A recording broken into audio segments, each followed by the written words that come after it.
Je t'offrirai des croissants de soleil pour déjeuner. 2025 est parti en trombe, les amis. J'espère que ça se passe bien de votre côté, que vous avez passé de magnifiques fêtes, que vous n'avez pas été nécessairement pris en otage avec des gens d'une famille plus ou moins éloignée qui vous demandez au final qu'est-ce que vous avez en commun et pourquoi des longues conversations où votre oncle, finalement, vous avez pas grand-chose à dire. J'espère que vous avez la santé, j'espère. Je vous souhaite tout ce que vous voulez, les amis, pour 2025. Vous le méritez. Vous le méritez absolument. Sauf ceux qui le méritent pas. Vous le méritez pas. Mais sinon, merci de resyntoniser Dread sur le tape en ce début 2025. Je pensais que c'était, et je pense que c'est important de commencer toujours l'année en force, hein, avec avant que les résolutions là, vraiment s'écroulent à peu près la troisième semaine de janvier. Non, et je voulais qu'on commence avec 2025 en force, et donc c'est pour ça que j'ai le plaisir de vous présenter l'épisode d'aujourd'hui avec deux invités que vous connaissez fort probablement très bien, les adorables, méga sympathiques Bruno Gervais et Max Talbot. Est-ce que j'ai besoin de mentionner que ce sont deux anciens joueurs de la Ligue nationale de hockey? Bruno, on se rappelle beaucoup de lui avec les Islanders, a joué également pour les Flyers, le Lightning, et Max Talbot, champion de la Coupe Stanley avec les Penguins de Pittsburgh, a également joué à Boston, à Philadelphie et Colorado d'ailleurs. Les deux sont déjà passés au podcast dans des épisodes antérieurs. Si vous voulez retourner écoutez ça, c'en était des très bons. On parle d'ailleurs au début avec Max, là, de la première fois qu'il était venu. Il y avait Pierre-Yves Roy-Desmarais. Bref, c'est assez cocasse. Donc, vous pouvez y retourner voir ça dans la voûte, remonter le scroll-up, les épisodes de Dread sur le tape. Oui, les gars donnent vraiment un bon show aujourd'hui. C'est pas pour rien que je trouvais que ça commençait bien l'année. Autant Max Talbot qui il va des conseils de hockey qu'il a donné à Sam Breton, qui nous révèle quel est le coach champion de la Coupe Stanley, qui l'a vu pleurer 2 fois dans la chambre. Également, Bruno nous révèle les raisons, selon lui, des insuccès d'un ancien choix de premier tour du Canadien de Montréal, joueur avec qui il a joué, Bruno, en Allemagne.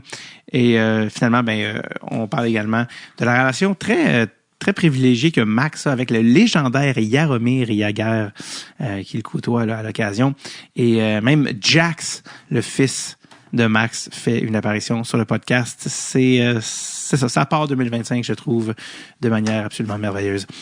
Juste avant de vous envoyer à l'épisode, je vous rappelle que 2025 est également une énorme année pour moi parce que je lance mon premier one-man show absolument intitulé Super Normal. Je vous laisse déceler l'ironie. Et voilà. Je le lance le 26 mars 2025 au Club Soda à Montréal. C'est une soirée qui sera l'équivalent de mon draft, dans le sens que ce sera extrêmement chargé émotionnellement et que mes parents seront dans la salle et que je pourrai leur donner un hug, mais vraiment après le spectacle. Avant, je vais être vraiment là, occupé à me concentrer. Je fais d'ailleurs une première également médiatique à Québec le 28 mars. Je vous en parle parce qu'il y a plein de dates qui s'en viennent. Surtout si vous écoutez ceci sur le Patreon, il y a Saint-Casimir, Ville-la-Salle à Montréal, Petit Champlain à Québec. Mais il y a également Masquinongé qui s'en vient. Là, on a un hold pour peut-être à Trois-Rivières, en tout cas, à voir. Mais sinon, vraiment, ça part le 26 mars à Montréal. Et à partir du 26 mars, c'est le spectacle officiel Super Normal. On n'est plus en rodage. Donc, toutes les autres dates, Sherbrooke, Granby, Jonquière, toutes les autres dates sont sur mon site davidbocage.com. J'espère vous y voir à un soir ou à un autre. Ce sera très spécial pour moi. Donc, voilà. Tous les billets, toutes les dates sont au davidbocage.com. 2025. OK, les amis, on part cette année de calendrier, parce que la saison a commencé à l'automne, mais on part cette année de calendrier en force avec ces deux invités excessivement adorables. J'ai nommé à Maxime Talbot et Bruno Gervais.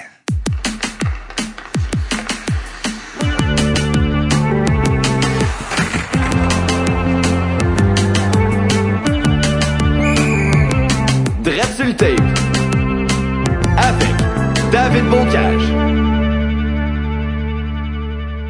C'est un retour pour vos podcasts. Vous êtes tous déjà venus. Toi, t'étais venu, Max était venu avec PY. Ouais. À l'époque où PY était pas connu. Écoute, je pense que des fois, je l'ai vu le plus nerveux.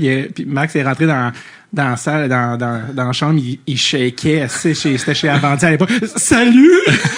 Enchanté! J'étais comme, mon Dieu, j'ai jamais vu nerveux. C'est vrai, hein? Il avait l'air comme Tu sais, c'était comme un super fan assis en arrière, comme qui posait quelques petites questions gênées.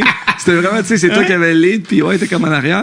Ouais, puis là, j'étais comme, c'est qui lui, man? Puis Max qui est pas au courant, mais il sort son sel, puis il roule à travers ses contacts. Et ça, c'est Crosby.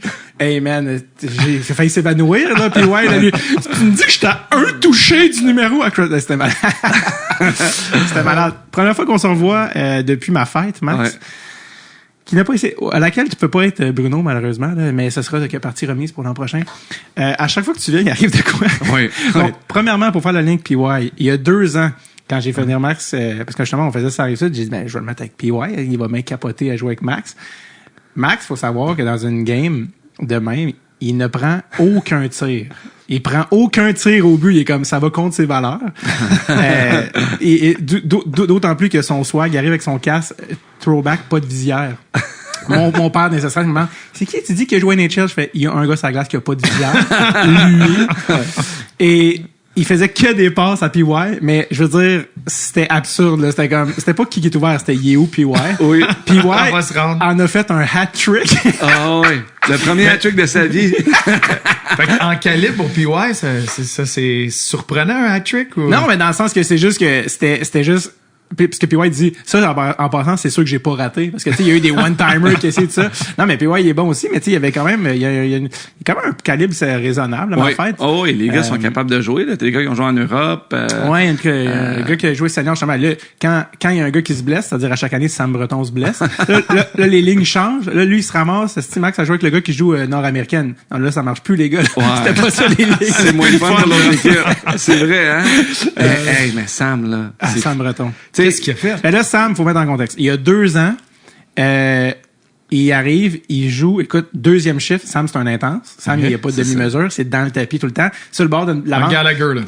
Complètement. Ouais. Là. Steve Bégin, Gallagher, dans le tapis. Et là, t'entends juste sur le bord de la bande. Mais personne le touche. Hein. Il arrive, il est tombé, il s'est claqué quelque chose derrière la jambe. Il est parti, on l'a jamais son revu. genou. Là, l'année passée, mais en mai, là, il était en arrêt de travail, tout ça. Fait on est comme, t'es-tu correct? Oui, là, ça faisait une couple de mois. J'ai recommencé à faire du sport. Parfait, cool, ben, super. Il n'a pas joué au hockey, ça fait un petit bout. Exactement. Je pense que l'année d'avant ma fête. C'est ça. Et on est comme là, tout le monde fait des jokes. C'est Sam, là, c'est pas tu vas jouer plus que 2 chiffres cette année. Puis, ouais, ok, c'est bon, ouais, ça. Écoute, 3e chiffre. Oh, première période, le 3e chiffre. Il s'en va, puis il drive le net, mais intense. Tu sais, là, il drive le net, il essaie, tu sais, c'est comme un 2 contre 2, là, il drive le défenseur, puis là, il l'aime. Il se pull, là. Là, tu sais, il rentre un peu dans le dent, là, non, c'est pas vrai, là, c'est pas vrai, puis là, il rassaille un chiffre après, puis non, je peux plus. Et là, c'est là qu'il a donné lieu à la quote de Max qui a dit, bon, t'as 2 options. Qu'est-ce que tu as dit, Max? J'ai dit, t'as 2 options. J'ai dit, soit que t'arrêtes de jouer complètement. C'est quoi, ça me dit, enchaîne à la 2e. Ouais. Puis la 2e, c'est faut que tu joues plus souvent. Faut que tu te remettes en forme, tu joues plus souvent. Là. Tu peux pas arriver une fois par année, jouer, puis aller dans le le net de même. Ben non. Puis tu sais, l'épais, c'est que je pense que t'as fait 2 chiffres de plus que lui. Parce que moi, c'était ma 2e fois aussi, en 1 an quasiment que je jouais. Première fois depuis ton opération. C'est ça. Fait que tu sais, au genou? Ouais, au genou. Puis là, je compensais, là, tu sais, je patinais une patte. Puis moi aussi, un petit peu comme Sam, j'ai de la misère à prendre ça. Tu me connais. Hein? Fait que je m'étais aussi étiré un muscle en dessous des couilles. Ah oui, c'est ça. Le physio que ça te prend. Ah oui, c'est quelque chose des chiro. C'est ça, mais heureusement, c'était pas le genou. Ouais. Mais c'était-tu, justement, t'étais-tu correct? Oui, parce qu'une semaine après, je partais pour le tournoi à Mario Lemieux pour la fondation. Puis là, j'étais comme, mais voyons donc, là, tu sais, mais ça a été un bon test. Mais c'était pas le genou, c'était comme en dessous des couilles. C'était l'aine aussi, oui, un c'est peu ça. comme Sam. Fait parce que, écoute, capable de jouer. Ça glace, là, tu sais, ça vient pas pantoute. Je me suis passé à côté de Max. Tu correct? Non. Genre, OK. J'ai essayé un chiffre, puis après ça, hey, ils ont perdu 2 joueurs en première. Là, t'aurais aimé ça voir la face à PY. Ça faudrait nous envoyer un gars, par exemple, là. Puis là, je me souviens, j'étais comme, il restait, je sais pas, quelques minutes à la période, là, je dis, faudrait envoyer tel gars, mais il est sur la glace. Lui, mettons, tel gars, va l'autre bord, là, juste le temps de finir. Puis ouais, qui revient, mais tu sais, c'est sûr que ça compensait pas, mettons, Max Talbot. Il fait, juste là, on père Max Talbot nous a envoyé Julien, c'est pas exactement un gars, là. On va checker après la période de juste, on va faire des trades. Ouais, juste le temps de finir. Tu vois, as-tu fait un but? Je sais pas, je me souviens plus, j'essaie de me rappeler, là, que tu le dis, mais on a eu une bonne game, mais c'est tout le temps des games, serrées, puis surtout, il y a tout le monde est relax. Il n'y a pas de slash, il n'y a pas d'affaire de... Tout le monde est comme, OK, cool, c'est pour le fun. Fait-tu longtemps que tu fais ça, ta game annuelle? Moi, quand j'étais jeune, c'était roller dans la rue. OK. Parce que ma fête, c'est le 5 mai. Fait que là, je balayais la garnotte, puis un ami amenait un but, j'avais mon but, on faisait du roller. Puis là, il y a une couple d'années, on fait-tu roller intérieur au rink, là, à côté du Orange Julep? Puis là, après ça, j'ai fait, non, ce qui est le plus nice, c'est ça, la glace. Puis à chaque Noël, souvent, je faisais une game ici à Brébeuf, à côté, je jouais à la passoire.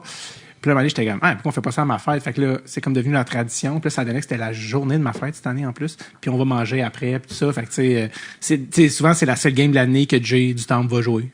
Puis lui, il est comme, je sais pas si vous avez vu, là, Jay, en ce moment, il fait le Canada à la course et à vélo. Malade. Cette semaine, il a fait une journée de 380 km de vélo. Il est comme, on va se rendre de Sudbury à Toronto direct, puis demain, il annonce la pluie. 380 Il est parti 7h le matin, il est arrivé à minuit 40 le soir. C'est je pense que ça fait 13-50 km qu'il fait de course. Tu sais, il est ailleurs en termes de conditionnement physique. Fait que lui, il a une game de hockey, il est comme, si je resterais sur la glace toute la game, ça serait quand même pas assez, là. Tu comprends? Tu sais, c'est comme, ouais, OK, mais encore. Fait que. Il fait des shows là-dedans aussi. Ouais, là. c'est ça, c'est vraiment une tournée. Moi, j'ai été à Calgary, jouer avec lui. Parce que mon frère habite à Calgary. Okay. J'ai dit, quand il m'a dit, ton Canadien, une première question, j'ai dit, c'est quand tu vas à Calgary, c'est sûr, je vais te rejoindre. Donc, je suis allé à Calgary, puis j'ai fait sa première partie. Parce qu'ici, je fais sa première partie avec Charles Pellerin, on s'alterne. Fait là, j'ai dit, Calgary, je vais y aller. Là, évidemment, on ne le suit pas à Tony Canadian. Il est parti 3 mois et demi. Puis, je vais le rejoindre à Gatineau mardi. Parce que là, il s'en revient, là. Il est presque revenu. Il est parti de là-bas, puis il revient. Ouais. En fait, il est parti vers l'Est. Il est allé jusqu'à des Maritimes. Ben, jusqu'à Nouveau-Brunswick et de la Madeleine. Pris un avion Vancouver. Et là, revient course vélo. Mais y a-tu une cause à tout ça? Juste pour le plaisir? C'est quoi la maladie mentale, la sienne, dans le sens que comme, parce que c'est ça la joke, c'est qu'il fait pour la santé mentale, l'Institut Douglas. Mais je fais comme, c'est parce que t'es intoxicomane d'endorphine, mon gars. C'est toi qu'il faut sauver. Non, tu sais, tout le monde, la seule affaire que le monde me dit, c'est, Jay, je suis comme, ouais, ils sont comme, il est-tu correct? C'est tellement intense. Mais en même temps, c'est un gars intense. Donc, mais oui, c'est ça. Fait que lui, il s'est dit, Caroline, Mani a eu le flash, tu sais, c'est quoi mes deux passions? Le sport, l'humour.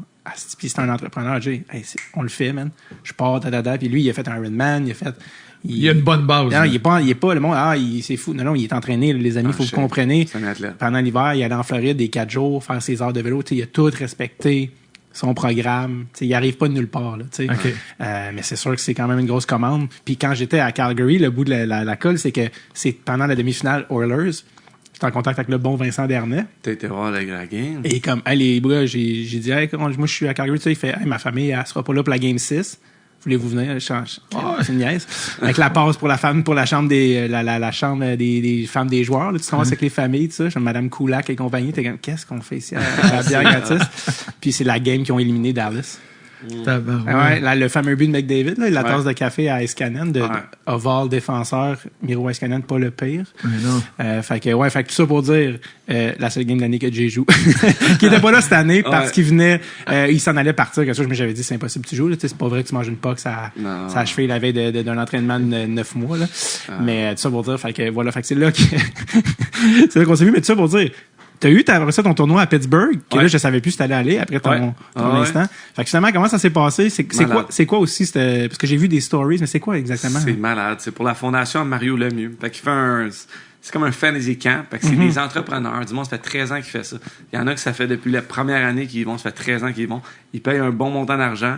Puis là, il fait 4 équipes. Puis il y a tous des Hall of Famers, c'est des coachs. Il y a des GM, Hall of Famers, puis il y a des anciens joueurs qui jouent. Donc, t'as 2 pros par équipe, des Hall of Famers qui coachent, puis des GM, puis tu passes une semaine, 5-6 jours à Pittsburgh. Tu vas voir les Penguins game tout le temps, puis il y a des réceptions, là, souper, des meet and greet. Club, toutes les, mon chum il est venu cette année, il a payé, tu rentres là. C'est combien, mettons? Coûte de milliers. Oui, je pense que c'est 20 000. 20 000 pour la semaine. 20 000 pour la semaine. Fait que c'est un don à une fondation. Oui, c'est ça. Mais tu sais, t'es équipé, t'as tout l'équipement. Cette année, c'était Canada Cup, admettons. Là. Fait que t'as les vieux gilets de Canada, la casse avec les collants, les gants, les culottes. Ils te donnent des bâtons. Tu te fais tout le tracksuit, tu te fais guérir à ta grandeur. C'est malade. Puis tu sais, Mario, ce qui est magique là-dedans, Mario, il reste au Marriott dans le temps d'un hôtel assez correct, là. Mais tu sais, c'est pas le gros luxe, là. Il couche à l'hôtel, il passe du matin, il déjeune avec tous les campers. Puis c'est le dernier couché, là. Tu sais, il va être dans le lobby bar avec tout le monde, puis il prend du vin, puis il jase, puis tu sais, il est accessible. Puis cette année, c'est la première année qu'il jouait pas. Wow. Un peu comme Sam Breton, il voulait pas se blesser une fois par année, tu sais, il joue, c'est là. Puis là, il jouait pas, fait qu'ils ont descendu Jagger. Fait que c'était Jagger qui remplaçait Mario un peu. Quand même. Fait que tu sais, j'ai une photo, moi je suis pas un gars, un des regrets de ma carrière, c'est que, puis je suis sûr que Bruno aussi peut-être, là, t'étais un peu comme moi, là. J'ai pas ramassé de mémorabilia quand je jouais. Tu sais, j'ai joué avec quand même des légendes, des bons joueurs. Ouais. Tu sais, j'ai jamais de photos vraiment. J'ai jamais ramassé de gilet de Sid ou de Mario. Puis là, j'ai pris le temps, là, j'ai pris une photo. Je tente Jagger, Mario. Tu sais, tous les campers y arrivaient. On prenait un trio, ça. C'est ça, c'était un trio. On aurait été incroyables ensemble. Là, tu sais comment PY se sentait. Ouais, c'est ça. Ben, tu sais, tout le monde était là, puis ils prenaient une photo. Tu sais, t'avais Mario et Jagger dans le lobby bar le soir qui chillait. Puis là, tu montres les campers arrivaient, je peux prendre une photo. Là, que ça soit là, je suis quand, tu sais, je suis un ancien joueur, j'ai pas ça vous dérange d'en prendre une. Donc là, j'ai été m'asseoir un peu, là. Tu sais, puis là, j'ai pris une photo. J'ai fait signer un de mes gilets du Jersey Retirement à Jagger, que j'avais été comme un mois avant, que c'était mon gilet avec la patch de Jagger en avant. Wow. J'ai fait signer par Mario, Sid puis Jagger. C'est fait que là, j'ai un de mes gilets signés par les trois, que je suis comme, OK, ça, ça c'est cool. Là, tu sais, C'est malade, surtout qu'il Jagger, le seul joueur que quand son chandail est retiré, tu fais, il pourrait jouer à la game. Ouais, c'est vrai. Tu sais, pour vrai. Il avait fait le morning skate, non? Ah, il a fait le warm-up. Ouais, le warm-up. Le warm-up, morning skate. de la game. Son fameux speech, tu sais, qui rit de sa blonde, tout ça, qui était pas né. Tu sais, mais c'était une légende, là. Puis c'était vraiment cool. Puis toute la semaine, ce qui était le fun, c'est que moi puis Jagger, je suis comme le dernier joueur qui a joué avec, mais dans la nouvelle ère. Parce que tous les anciens joueurs, c'était 91-92 qui ont joué avec. Puis les gars, ils connaissent All-Star Game, tout ça. Mais moi puis Jagger, on a comme une relation. On a joué un an ensemble à Philly. Mais on était proches cette année-là, c'était cool. Puis là, depuis ce temps-là, comme il me texte quand même régulièrement, une fois par mois, whatever. Puis là, il veut des joueurs pour son équipe, tout ça. Mais pendant qu'on était là-bas, quand on m'a emmené, je m'en vais, puis c'est un super, mes super préférés au casino. C'est un beau super au casino, qu'on a un restaurant tout à nous. Ouais. Puis après ça, on s'en va gambler. On a une salle à nous, avec les campers, puis les joueurs, puis ça. Puis là, on boit du bon vin, on fume des cigares. Puis hier, ce soir-là, tu sais, je m'en vais m'asseoir avec des campers. Peu importe à ma table, là, t'as Nancy, la fille qui s'occupe du tournoi à Mario, elle dit « Hey Max, ce soir, faut que tu t'assoies là, tu sais. » C'est comme head of the table, à table à Mario, mais c'est parce que Jagger, il voulait que je sois assis à côté de lui, tu sais. J'étais comme « c'est cool, tu sais, c'est comme... » Puis là, t'asseoir, on parle avec Pierre Larouche, puis Jax de politique, tu sais, il y a vraiment des opinions. Lui, il a vécu, là, des années, pareil, en venant de la Tchécoslovaquie dans le temps, puis l'histoire. Fait que, tu sais, t'as Larouche, t'as Jax, puis on parlait de mille et une affaires, là, de, je sais pas, Modelians, tu sais, de tout ça, là, c'était profond, là, c'était une soirée comme ça, là, parler à deux légendes, puis Pierre Larouche, il donne pas sa place dans tout ce qui est ça aussi, là. Il manque juste Brisgalov. Les planètes, tout. It's so big! Je sais pas si vous avez vu l'extrait, mais quand le Canadien a repêché Demidov avec Charles Pellerin, je pense que depuis le draft, il me texte une fois par jour le meme, parce qu'ils ont demandé à Demidov, c'est comment être repêché par le Canadien, puis il en apprend l'anglais depuis seulement un an, il dit, it's crazy, it's like a book. Comme l'autre, tu sais, je pense qu'il veut dire genre c'est comme un conte de fées, mais il dit it's like a book. Tu sais, il s'est dit le mot le plus proche que je connaisse, c'est livre. Fait que je vais dire livre, mais c'est crampant. A book. Mais c'est malade, mon gars, les Jagger qui textent, il faut que tu vas aller le voir en checker un moment donné, j'imagine. Ben il m'avait invité pour la Coupe du Monde. Tu sais, c'était en Tchéquie en plus, il m'a invité là, m'emmener avec Cynthia, il dit bring a wife, je suis un peu là, le gars qui a pas d'enfant qui a 55. C'est ça, tu sais, il peut voyager le monde.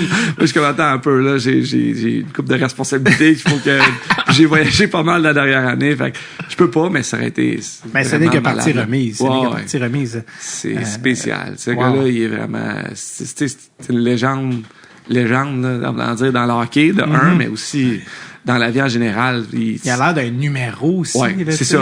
C'est ça. Part sur des, tu vois que ces conversations sont pas plates. Là. C'est ça. Ben, ça peut aller vraiment... ça peut prendre le champ gauche, puis là, t'es comme... T'essaies de le suivre, puis il y a des opinions vraiment... Il est pas gris, là. Il est comme... Fait que tu t'apprends beaucoup quand tu as quelqu'un de même, là, je me rappelle. J'avais arrêté le Red Bull à cause de lui. Puis, mettons, non, mais c'est vrai, je buvais du Red Bull quand j'étais plus jeune. Puis, de m'emmener, j'étais à Philly, puis Max, why you drink this shit? Tu sais, je suis comme avant une game, il était assis là, puis lui il s'assoyait, tu sais, il a son stall, tu sais, où ce que tu t'assois, c'est en bois, pis tout ça. Lui il s'assoyait tout le temps à terre, à côté de son stall, puis là, avant de jouer, il faisait ses prières, whatever, tu sais. Mais il dit, je suis pas trop. Mais comme, là, j'étais allé m'asseoir à côté de lui, why are you doing this shit? Tu sais, drink coffee, tu sais, it's natural, it's beans, it gives you energy. Tu sais, Red Bull, it's crap, it's shit. Tu sais, j'étais comme, OK. Fait que depuis ce temps-là, j'ai parti une boisson. Oui, une boisson à base de yerba maté, pas mais, fait que là, énergisante. Mais tu sais, ça s'appelle Mana. Mais, on va venir. Be high aussi. Ouais, on en parlera tantôt, mais j'aimais ça. Tu sais, vraiment, c'est un gars que tu t'assoyais à côté de lui. Pourquoi t'as pas d'enfant? Tu sais, t'avais la mentalité d'éponge d'écouter ses conseils. Oh, mais pourquoi il n'y a pas d'enfant? Tu sais, tu fais comme, pourquoi? Ben, I don't want to bring a child into this world. Tu sais, it's a crazy world. Tu sais, c'est comme, OK. Moi, je veux des enfants pareils. Mais, c'est ça. Mais je respecte ton opinion, mais ça va pas changer de faire des kids. Est-ce que tu penses que ça a changé avec sa blonde? Il y a une blonde plus jeune? Non, je pense pas qu'il va faire. Okay. Parce qu'il y a tout un des blondes plus jeunes. Ça, c'est vrai. Mais d'ailleurs, moi, un des plus gros fous rires, la fille qui avait essayé de le blackmail dans un échec des plus totales, de genre une selfie de Luke Shield, il est comme... Ma calisse. Qu'est-ce que tu penses? J'ai rien à cacher. Il trompe pas personne, là. Il y a même pas de blonde, là. Il est comme, de qu'est-ce que tu veux mon argent? Tu sais, comme, lui, il joue avec des chips au poker. Apparemment, les chips à la gueule, c'est des chips de 100 000, là, tu sais. Ouais, il y a beaucoup d'histoires de gambling. Exact, tu sais. Il est comme, regarde, moi, j'ai personne qui m'attend à la maison, là, tu sais. Mais oui, quel personnage? Il joue encore, d'ailleurs. Ouais. Je sais pas si pour jouer en prochain, mais je pense que oui, il a pas l'air à arrêter là. Il est impliqué dans son équipe là-bas, là. C'est pas. Oui, il est propriétaire. Oui, puis c'est pas. Tu sais, c'est pas du luxe. Il est propriétaire d'une équipe de. Lui, là, il va chercher le courrier, il s'occupe du marketing. Tu sais, il a un tight budget, là. Tu sais, il dépense pas non plus comme les autres équipes. Il garde pas ça. Il achète pas les joueurs les plus chers. Il négocie. Tu sais, fait que il joue le rôle de GM, de concierge. Tu sais, là, c'est pas glamour, là. Il joue, puis c'est quelque chose. Le gars sur la troisième ligne, deuxième pipi aussi. Il appelle Plekanec, il dit là, tu nous ferais-tu un petit prix? Plecky, t'allais finir là avec lui, avec Ladno, tu sais. Mais ça me ferait quand tu parlais d'alimentation, parce que quand il s'entraînait là, dans la NHL, il faisait ses trainings avec ses poids pis tout ça. Puis il était comme ça, crème, le gars, il continue d'aller faire ça, puis il y avait des clés de l'aréna la nuit. En tout cas, bref. Puis j'avais vu un reportage avec lui où, tu sais, comme on dit, il est donc bien New Age dans son entraînement, mais dans son alimentation, il était comme, I like my muffin. Puis comme, il y a vraiment la dent sucrée, là, puis il est comme, I need my muffin. Il est 200 quand on est à Pittsburgh, là. Il disait qu'il était 272 livres. Cut. Chaque matin, il était s'entraîner, là, avant de jouer une game par jour puis une pratique des fois. Là-bas, c'est un camp le fun, mais lui, il prenait ça comme un camp d'entraînement. Il s'entraînait chaque matin dans le gym. Il avait amené un de ses prospects de 21 ans, le meilleur joueur de son équipe, parce qu'il voulait le montrer, c'était quoi, tout ça. Fait qu'il a flyé avec un de ses prospects, puis un crew qui le suit, fait un documentaire sur lui là, cette année qui va sortir, qu'il a lui-même produit. Là. Puis, tu sais, il y en a un kid... 276 cotes, là. Man, c'est pesant. Mais il est tout bottom heavy, comme c'est d'un peu, là. C'est tout dans les jambes, mais comme ses poignets, ses avant-bras, c'est gros comme ça, là. C'est fou, là. Pas de bon sens. C'est incroyable, là. 276, là. C'est pas genre de la raque, là. Pas qu'il se batte, là. D'où les lames. Oui, tu l'entends venir, là. Pour vrai, là. C'est la meilleure analogie que t'amènes, là. Tu l'entends. Ben ouais, c'est impressionnant. Là, Mario, c'est une chose, c'est une glace dans un tournoi de mer. Mais Yag, c'est autre chose. Il joue encore. Il faisait ce qu'il voulait. Tellement fort, sa rondelle. Ouais, lui puis Pierre Turgeon. On va te dire, vite, là, de même, là, c'est une des autres affaires les plus impressionnantes là-bas, c'était Pierre Turgeon. Il jouait dans mon club. Moi, je coach. Ouais, je coachais. J'ai même pas joué cette année. Tu viens d'allumer? J'ai même pas joué. T'as pas joué cette année? J'ai pas joué. C'est à cause que t'étais blessé. À cause de ta game? À cause de ta game. Non, mais c'était mon genou. Une ruine de carrière. J'ai pas joué. Non. Hey, tu me demandais comment ça a été. Non, j'ai même pas joué. Fait que je coachais. OK, c'est ça. Je coachais avec Doug Gilmore puis Brian Trottier. C'est malade. Puis, il a bien plugué tantôt, c'est des Hall of Famers qui coachaient. Ouais, exactement. Il dit là, je coachais. Hey, Hall of Famer junior. C'est vrai. C'est pas la même chose, pas en tout. Mais, on prend tout ce qu'on peut, hein. Mais, ouais, fait que, tu sais, là, je regardais Pierre Turgeon jouer, c'était mon joueur. Tu sais, ça gossait les autres pros parce que Pierre était tellement en shape. Ah ouais, hein. Il est tout autant en shape que son fils, là. Puis son fils, il est comme, ouais, exact. Ouais. Mais il tournait autour de la glace, fait ce qu'il voulait, là. Pas fatigué, mais il joue 2 fois par semaine en Floride. Mais il est en shape, j'ai jamais vu ça. 50 quelques années, ouais, proche de 60. Ah oui, hein? C'était quelque chose. C'était qui les joueurs? Ben, à part Pierre, y a-t-il des joueurs qui t'ont impressionné aussi? Il y a Ty Domi qui est tout le temps là. Il joue pas de casse. il joue avec une tuque. Tu sais, les games, ils jouent pas de casse, mais ils ont le cou, il est gros de même. Puis là, t'avais, admettons, il y a une journée que tu fais une soirée que tu es assis à une table, tu signes des signatures. T'sais. Fait que là, t'as des camper pass, puis les autres, ils amènent leurs affaires, ils ont 2-3 affaires qu'ils peuvent faire signer. Tu sais, j'étais assis avec Ty, on a parlé tout le long. Ce gars-là, aussi, fait de la recherche sur lui, c'est incroyable. Qu'est-ce qu'il a fait comme après-carrière? Il se fait bien plus de sous qu'il faisait quand il jouait, là. Tu sais, c'est fou, là. Lui, il est devenu un investisseur, puis il a des contacts à New York, puis tu sais, ses meilleurs chums, c'est Tom Brady, puis l'acteur Mark Wahlberg. Oui, ça, c'est ses deux buddies avec Drake, là, mettons. Tu sais, tu vois Max Domi. Ty Domi, fouille-moi pourquoi, je peux pas l'expliquer. Il me suit sur Instagram. Pour vrai? Je ne peux pas t'expliquer pourquoi. C'est malade. Je pense, je sais pas si c'est à cause j'avais posté une photo avec Jean-Pierre Dubois de la classique à Kevin. Puis moi, j'ai fait, non, j'hallucine, tu sais. Ty Domi a commencé à vous suivre. Je suis comme, mais tu sais, lui, je pense qu'il suit, genre. Mais tu lui demanderas. Ben, un message. Honnêtement, faut que j'y écrive. Why you following this guy? On a comme un Drexel tape. Mais oui, Ty Domi, c'est un truc. Plus t'en parles, plus je suis comme, c'est sûr qu'à un moment donné, PY, il fait le calme. C'est sûr qu'à un moment donné. Sérieusement, moi, mon chum, là, tu sais, c'est un gars qui est capable de jouer au hockey, mais c'est un fan de hockey, tu sais, un peu comme toi, il connaît l'histoire du hockey. Fait que lui, être là, tu sais, il s'assoyait, tu sais, à côté de Jagger, il en a profité, là. Il a amené son père, sa femme, son fils. Puis genre, il took it all in, là. Tu sais, il jouait à cette ligne avec Gag. Moi, j'ai des vidéos, je suis sur le banc, là, je le filmais. Mais pour lui, c'était comme un enfant dans la magasin de Montbon, là. Il a vraiment, vraiment trippé, là. C'est l'ultime camp pour adultes. Vraiment. Les gars, ils capotent, là. C'est vraiment hot. C'est Mario le mieux. Le père à Jay du Temple jouait à Villemort dans la même équipe que Mario. Wow. Ouais, il y a un cadre chez eux, je passe devant, à chaque fois je dis à Jay, continue, je te rejoins dans 5 minutes. Il fait juste prendre, puis il jouait dans la même équipe, Villemort avec Mario, qui jouait dans des équipes plus vieilles que lui. Et dans la même équipe, Jean-Charles Tegnault également. Ouais. Puis dans les mêmes années, un an de plus ou de moins, Marc Bergevin. Ça, c'était tout Villemort. Les mêmes années. Ouais. À l'époque où le hockey est encore accessible pour les gens qui étaient pas millionnaires. Une autre époque. Puis qu'on avait plein de joueurs québécois à la Ligue nationale. Oui, exact. Mais là, toi, t'étais-tu impliqué, Bruno, dans tout ce qui était le hockey Québec, tu sais, avec Marc Denis, le plan de match? T'étais-tu là-dedans? De l'extérieur. Okay. J'ai été dans différentes rencontres, différents stades avec différents chapeaux, mais pas directement, pas dans la salle fermée. OK. Non, comment t'as pris ça quand Jocelyn Thibault a descendu de son poste de démissionné, en fait? Ouais, mais ça, j'ai trouvé ça plate parce que Jocelyn, pour ce qui est de ce rôle-là, puis je suis sûr que Steve Auger arrive là, il va faire une belle job, mais il rentre dans un endroit. Au moins, ça l'a mis de la lumière. Fait que je pense que Steve qui vient d'arriver va pouvoir peut-être approfondir puis aider à structurer puis défoncer certaines portes pour que ça puisse recommencer à bien rouler. Mais pour Jocelyn, c'était décevant, c'est sûr, parce que tout ce qu'il amenait, c'était des bonnes intentions, c'était pur, c'était pour les jeunes, c'était pour la game, puis pourquoi il est sorti, c'est tout ce qui est plate, c'est pas pour les jeunes, ce qui est de l'extérieur. Fait que ça, c'est vraiment décevant quand tout le monde, là, tu sais, à ta façon, Max, à la façon, tu sais, les joueurs, on revient, puis on veut redonner, puis on veut, nous autres, ça nous a tellement aidé, puis c'est le fun de pouvoir revenir, puis là, tu réalises que, tu sais, c'est un peu du croche, puis il y en a plein qui vivent toutes sortes de situations plates, qui pourraient être facilement améliorées dans ce que c'est.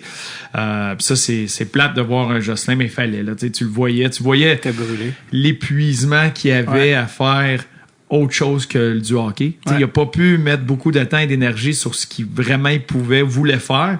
Il y avait trop de couches de politique, puis de ci, puis de ça autour. C'est un gros bateau à tourner de base. Je vais te poser une question. Parle de ton expérience quand t'étais revenu, quand t'as pris ta retraite, puis là, t'avais coaché Pee-Wee 3. T'avais coaché Pee-Wee 3. Là, tu sais, pars de là. Puis là, maintenant, de que tu coaches ton gars, pis tout ça, est-ce que ça a changé? Tu sais, pars du contexte où pourquoi t'as coaché juste un an au début, là, t'as pris une pause, puis là, tu coaches ton gars. Ça, on ouvre une canne de vente, on pourrait aller loin, mais si ça m'intéresse. Si je ramène ça, tu sais, bref, quand j'ai arrêté, c'était ça. Tu sais, moi, mes enfants, mon gars, il avait à ce moment-là 4 ans. Il avait commencé à patiner, mais c'était pas tout de suite. Puis j'avais un de mes amis, puis une méchante bonne tête de hockey, Pascal Trépanier, qui coachait dans la structure, puis il coachait au niveau Pee-Wee. Pee-Wee 3A, qui a changé de nom, mais Pee-Wee 3A est là. C'est 2e année Pee-Wee, mettons. Puis je disais, quelle belle catégorie. Tu sais, quel bel âge pour revenir. C'est un gars, il n'y a pas d'enfant dans l'équipe. C'est un ancien qui a joué à Anaheim, au Colorado notamment. Fait que, hey, tu sais, il me demande pour aller coacher. Crime, je vais y aller. Hey, tu sais, t'as 2 anciens de la Ligue nationale qui n'ont pas d'enfants dans l'équipe. Crime, ça doit être, tu sais, je pense que c'est un beau scénario pour tout le monde. Puis ça a été une douche d'eau froide. Ça a été une année où j'ai fait pas du hockey, c'était beaucoup plus de la psychologie. Puis là, je rencontrais l'envers de... Tu sais, des fois, je me rappelle, on était dans un tournoi, puis pour ce tournoi-là, Pascal, il me disait, hey, tu sais, fais des unités comme d'avantage numérique, un peu 1 et 2, mais tu sais, quand même, tout le monde y allait. Mais là, tu étais vers la fin de la saison. Fait que dis, gars, fais 2 unités, puis on va essayer quelque chose. Parfait. Fait que je m'occupe des 2 unités. Puis après la première game, on était à l'hôtel, puis tu sais, on était en train de regarder la TV, on était en train de jaser. Puis là, il reçoit un message, puis là, tu sais, les yeux roulent. Puis là, il me montre le message. Mais tu sais, c'est un message, il faut que tu scrolls, là, tu sais, tu descends, là, il est long, là. Puis c'était un papa qui était pas content parce que son gars n'était pas sur la première vague d'avantage numérique. Puis là, je comprends pas, son gars, il est sa première vague d'avantage numérique. Mais tu sais, c'est juste des fois... il était pas... Mais quand c'est arrivé, tu regardes ton banc, les gars sortent, ils viennent de faire un chiffre d'une minute de 15, fait qu'ils débarquent, fait que c'est l'autre vague qui embarque. Puis là, si l'autre vague gagne la mise en jeu, passe du temps dans la zone, ça se peut que ça soit là une minute et demie. Ça arrive, tu sais. Fait que, puis c'est parce que maintenant, tu peux regarder les matchs puis les pratiques de partout sur la planète. Fait que ça, c'est le fun. Fait que lui, dans son bureau à job, il avait vu ça puis il était pas d'accord. Fait que, tu sais, là, je voyais tabarouette puis souvent, je me retrouvais derrière les jeunes puis je coachais pas. Je faisais juste dire, hey, les gars, avez-vous du fun? Tu sais, il y a qui ici qui s'amuse? Tu sais, puis oui, là, c'est comme, hey, t'as pris une pénalité, t'as pas besoin de pleurer, c'est correct. On va là-dessus. Puis là, l'autre, là, il est fâché. Puis là, tu regardais dans les... C'est pas, hey, on est un dimanche après-midi à Drummondville. Tu sais, c'est 2-2, là. C'est un bon match. Avez-vous du fun? Fait que, d'avoir vu ça. Tu sentais que les jeunes n'avaient pas vraiment de fun? Aucun fun. Le gros stress, tu sais, la pression. Puis oui, la pression vient de où? C'est quoi? C'est, les parents, amuse-toi. c'est quoi? Mais c'est un mélange de tout ci, tout ça. Tu sais, c'était pas toute la même affaire, mais c'était pas un environnement qui était le fun. Puis nous, en arrière, le message était tout le temps positif, tout le temps essayer de bâtir, puis c'était de la psychologie. Mais le nombre de fois que le petit gars, il vivait, on l'encourageait, puis finalement, il partait le dimanche avec un sourire, un high five, hey, c'est correct. Puis il revenait en pratique du lundi, mettons, puis il est fâché noir. Qu'est-ce qui est arrivé? Là, tu te dis, c'est le 40 minutes de char entre l'aréna puis chez eux. Là, il y a le temps, puis là, il s'est craqué, puis là, il arrive le lundi. Puis là, il faut désamortir tout ça. Tu sais, voyons, ça... Fait que ça a été une année de même de...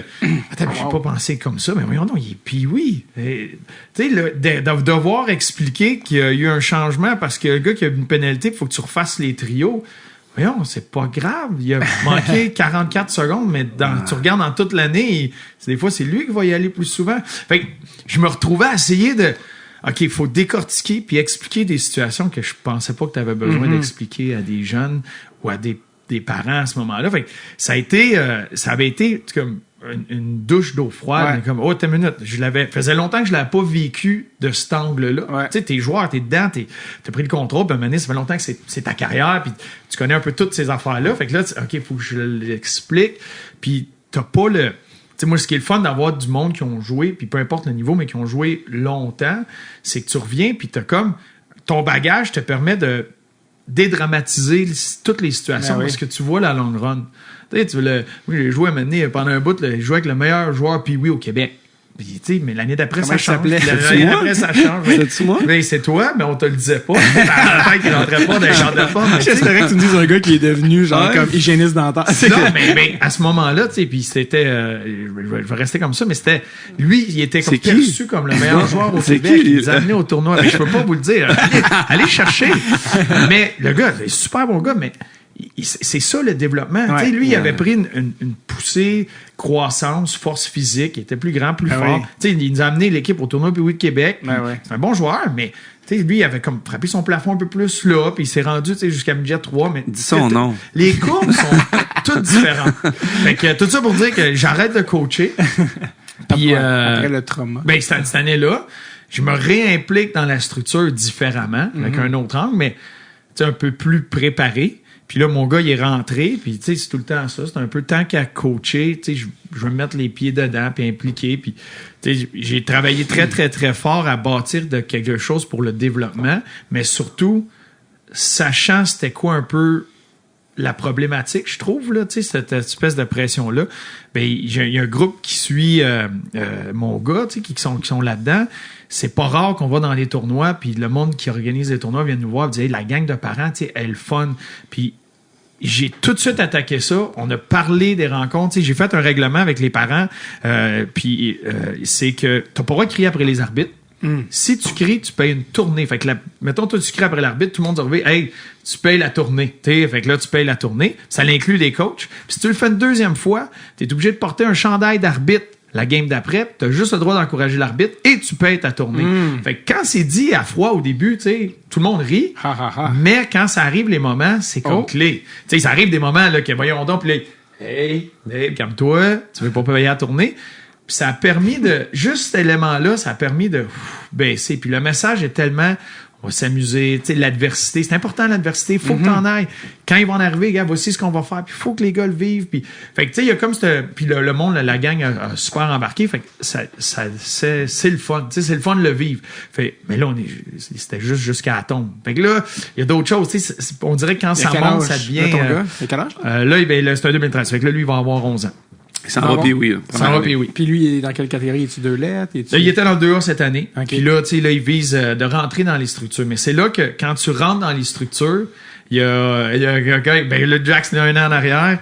Mais, quand tu rentres dans les structures, c'est là que le monde, comme, voit loin, puis en même temps, c'est comme tout de suite. Puis, il faut que tu même performes. Avant les structures, Bruno, il y en a des novices qui pensent que... Mais c'est ça, c'est que quand t'es né, tu regardes là, ce match-là, c'est ça qui va faire la différence. Non, là, ce match-là, c'est le match le plus important. Tu sais, il y a pas de... Faut que tu laisses des moments difficiles, faut que tu laisses l'adversité, faut que tu sois coupé, faut que tu gagnes, tu perds, tu vis, tu t'apprends bien plus comment tu vas recevoir cette adversité-là que de tout le temps réussir. Oui. Ton gars, toi, il est-tu un défenseur droitier? Il est tout l'opposé. Attaquant gaucher. Attaquant gaucher qui joue en arrière des défenseurs adverses.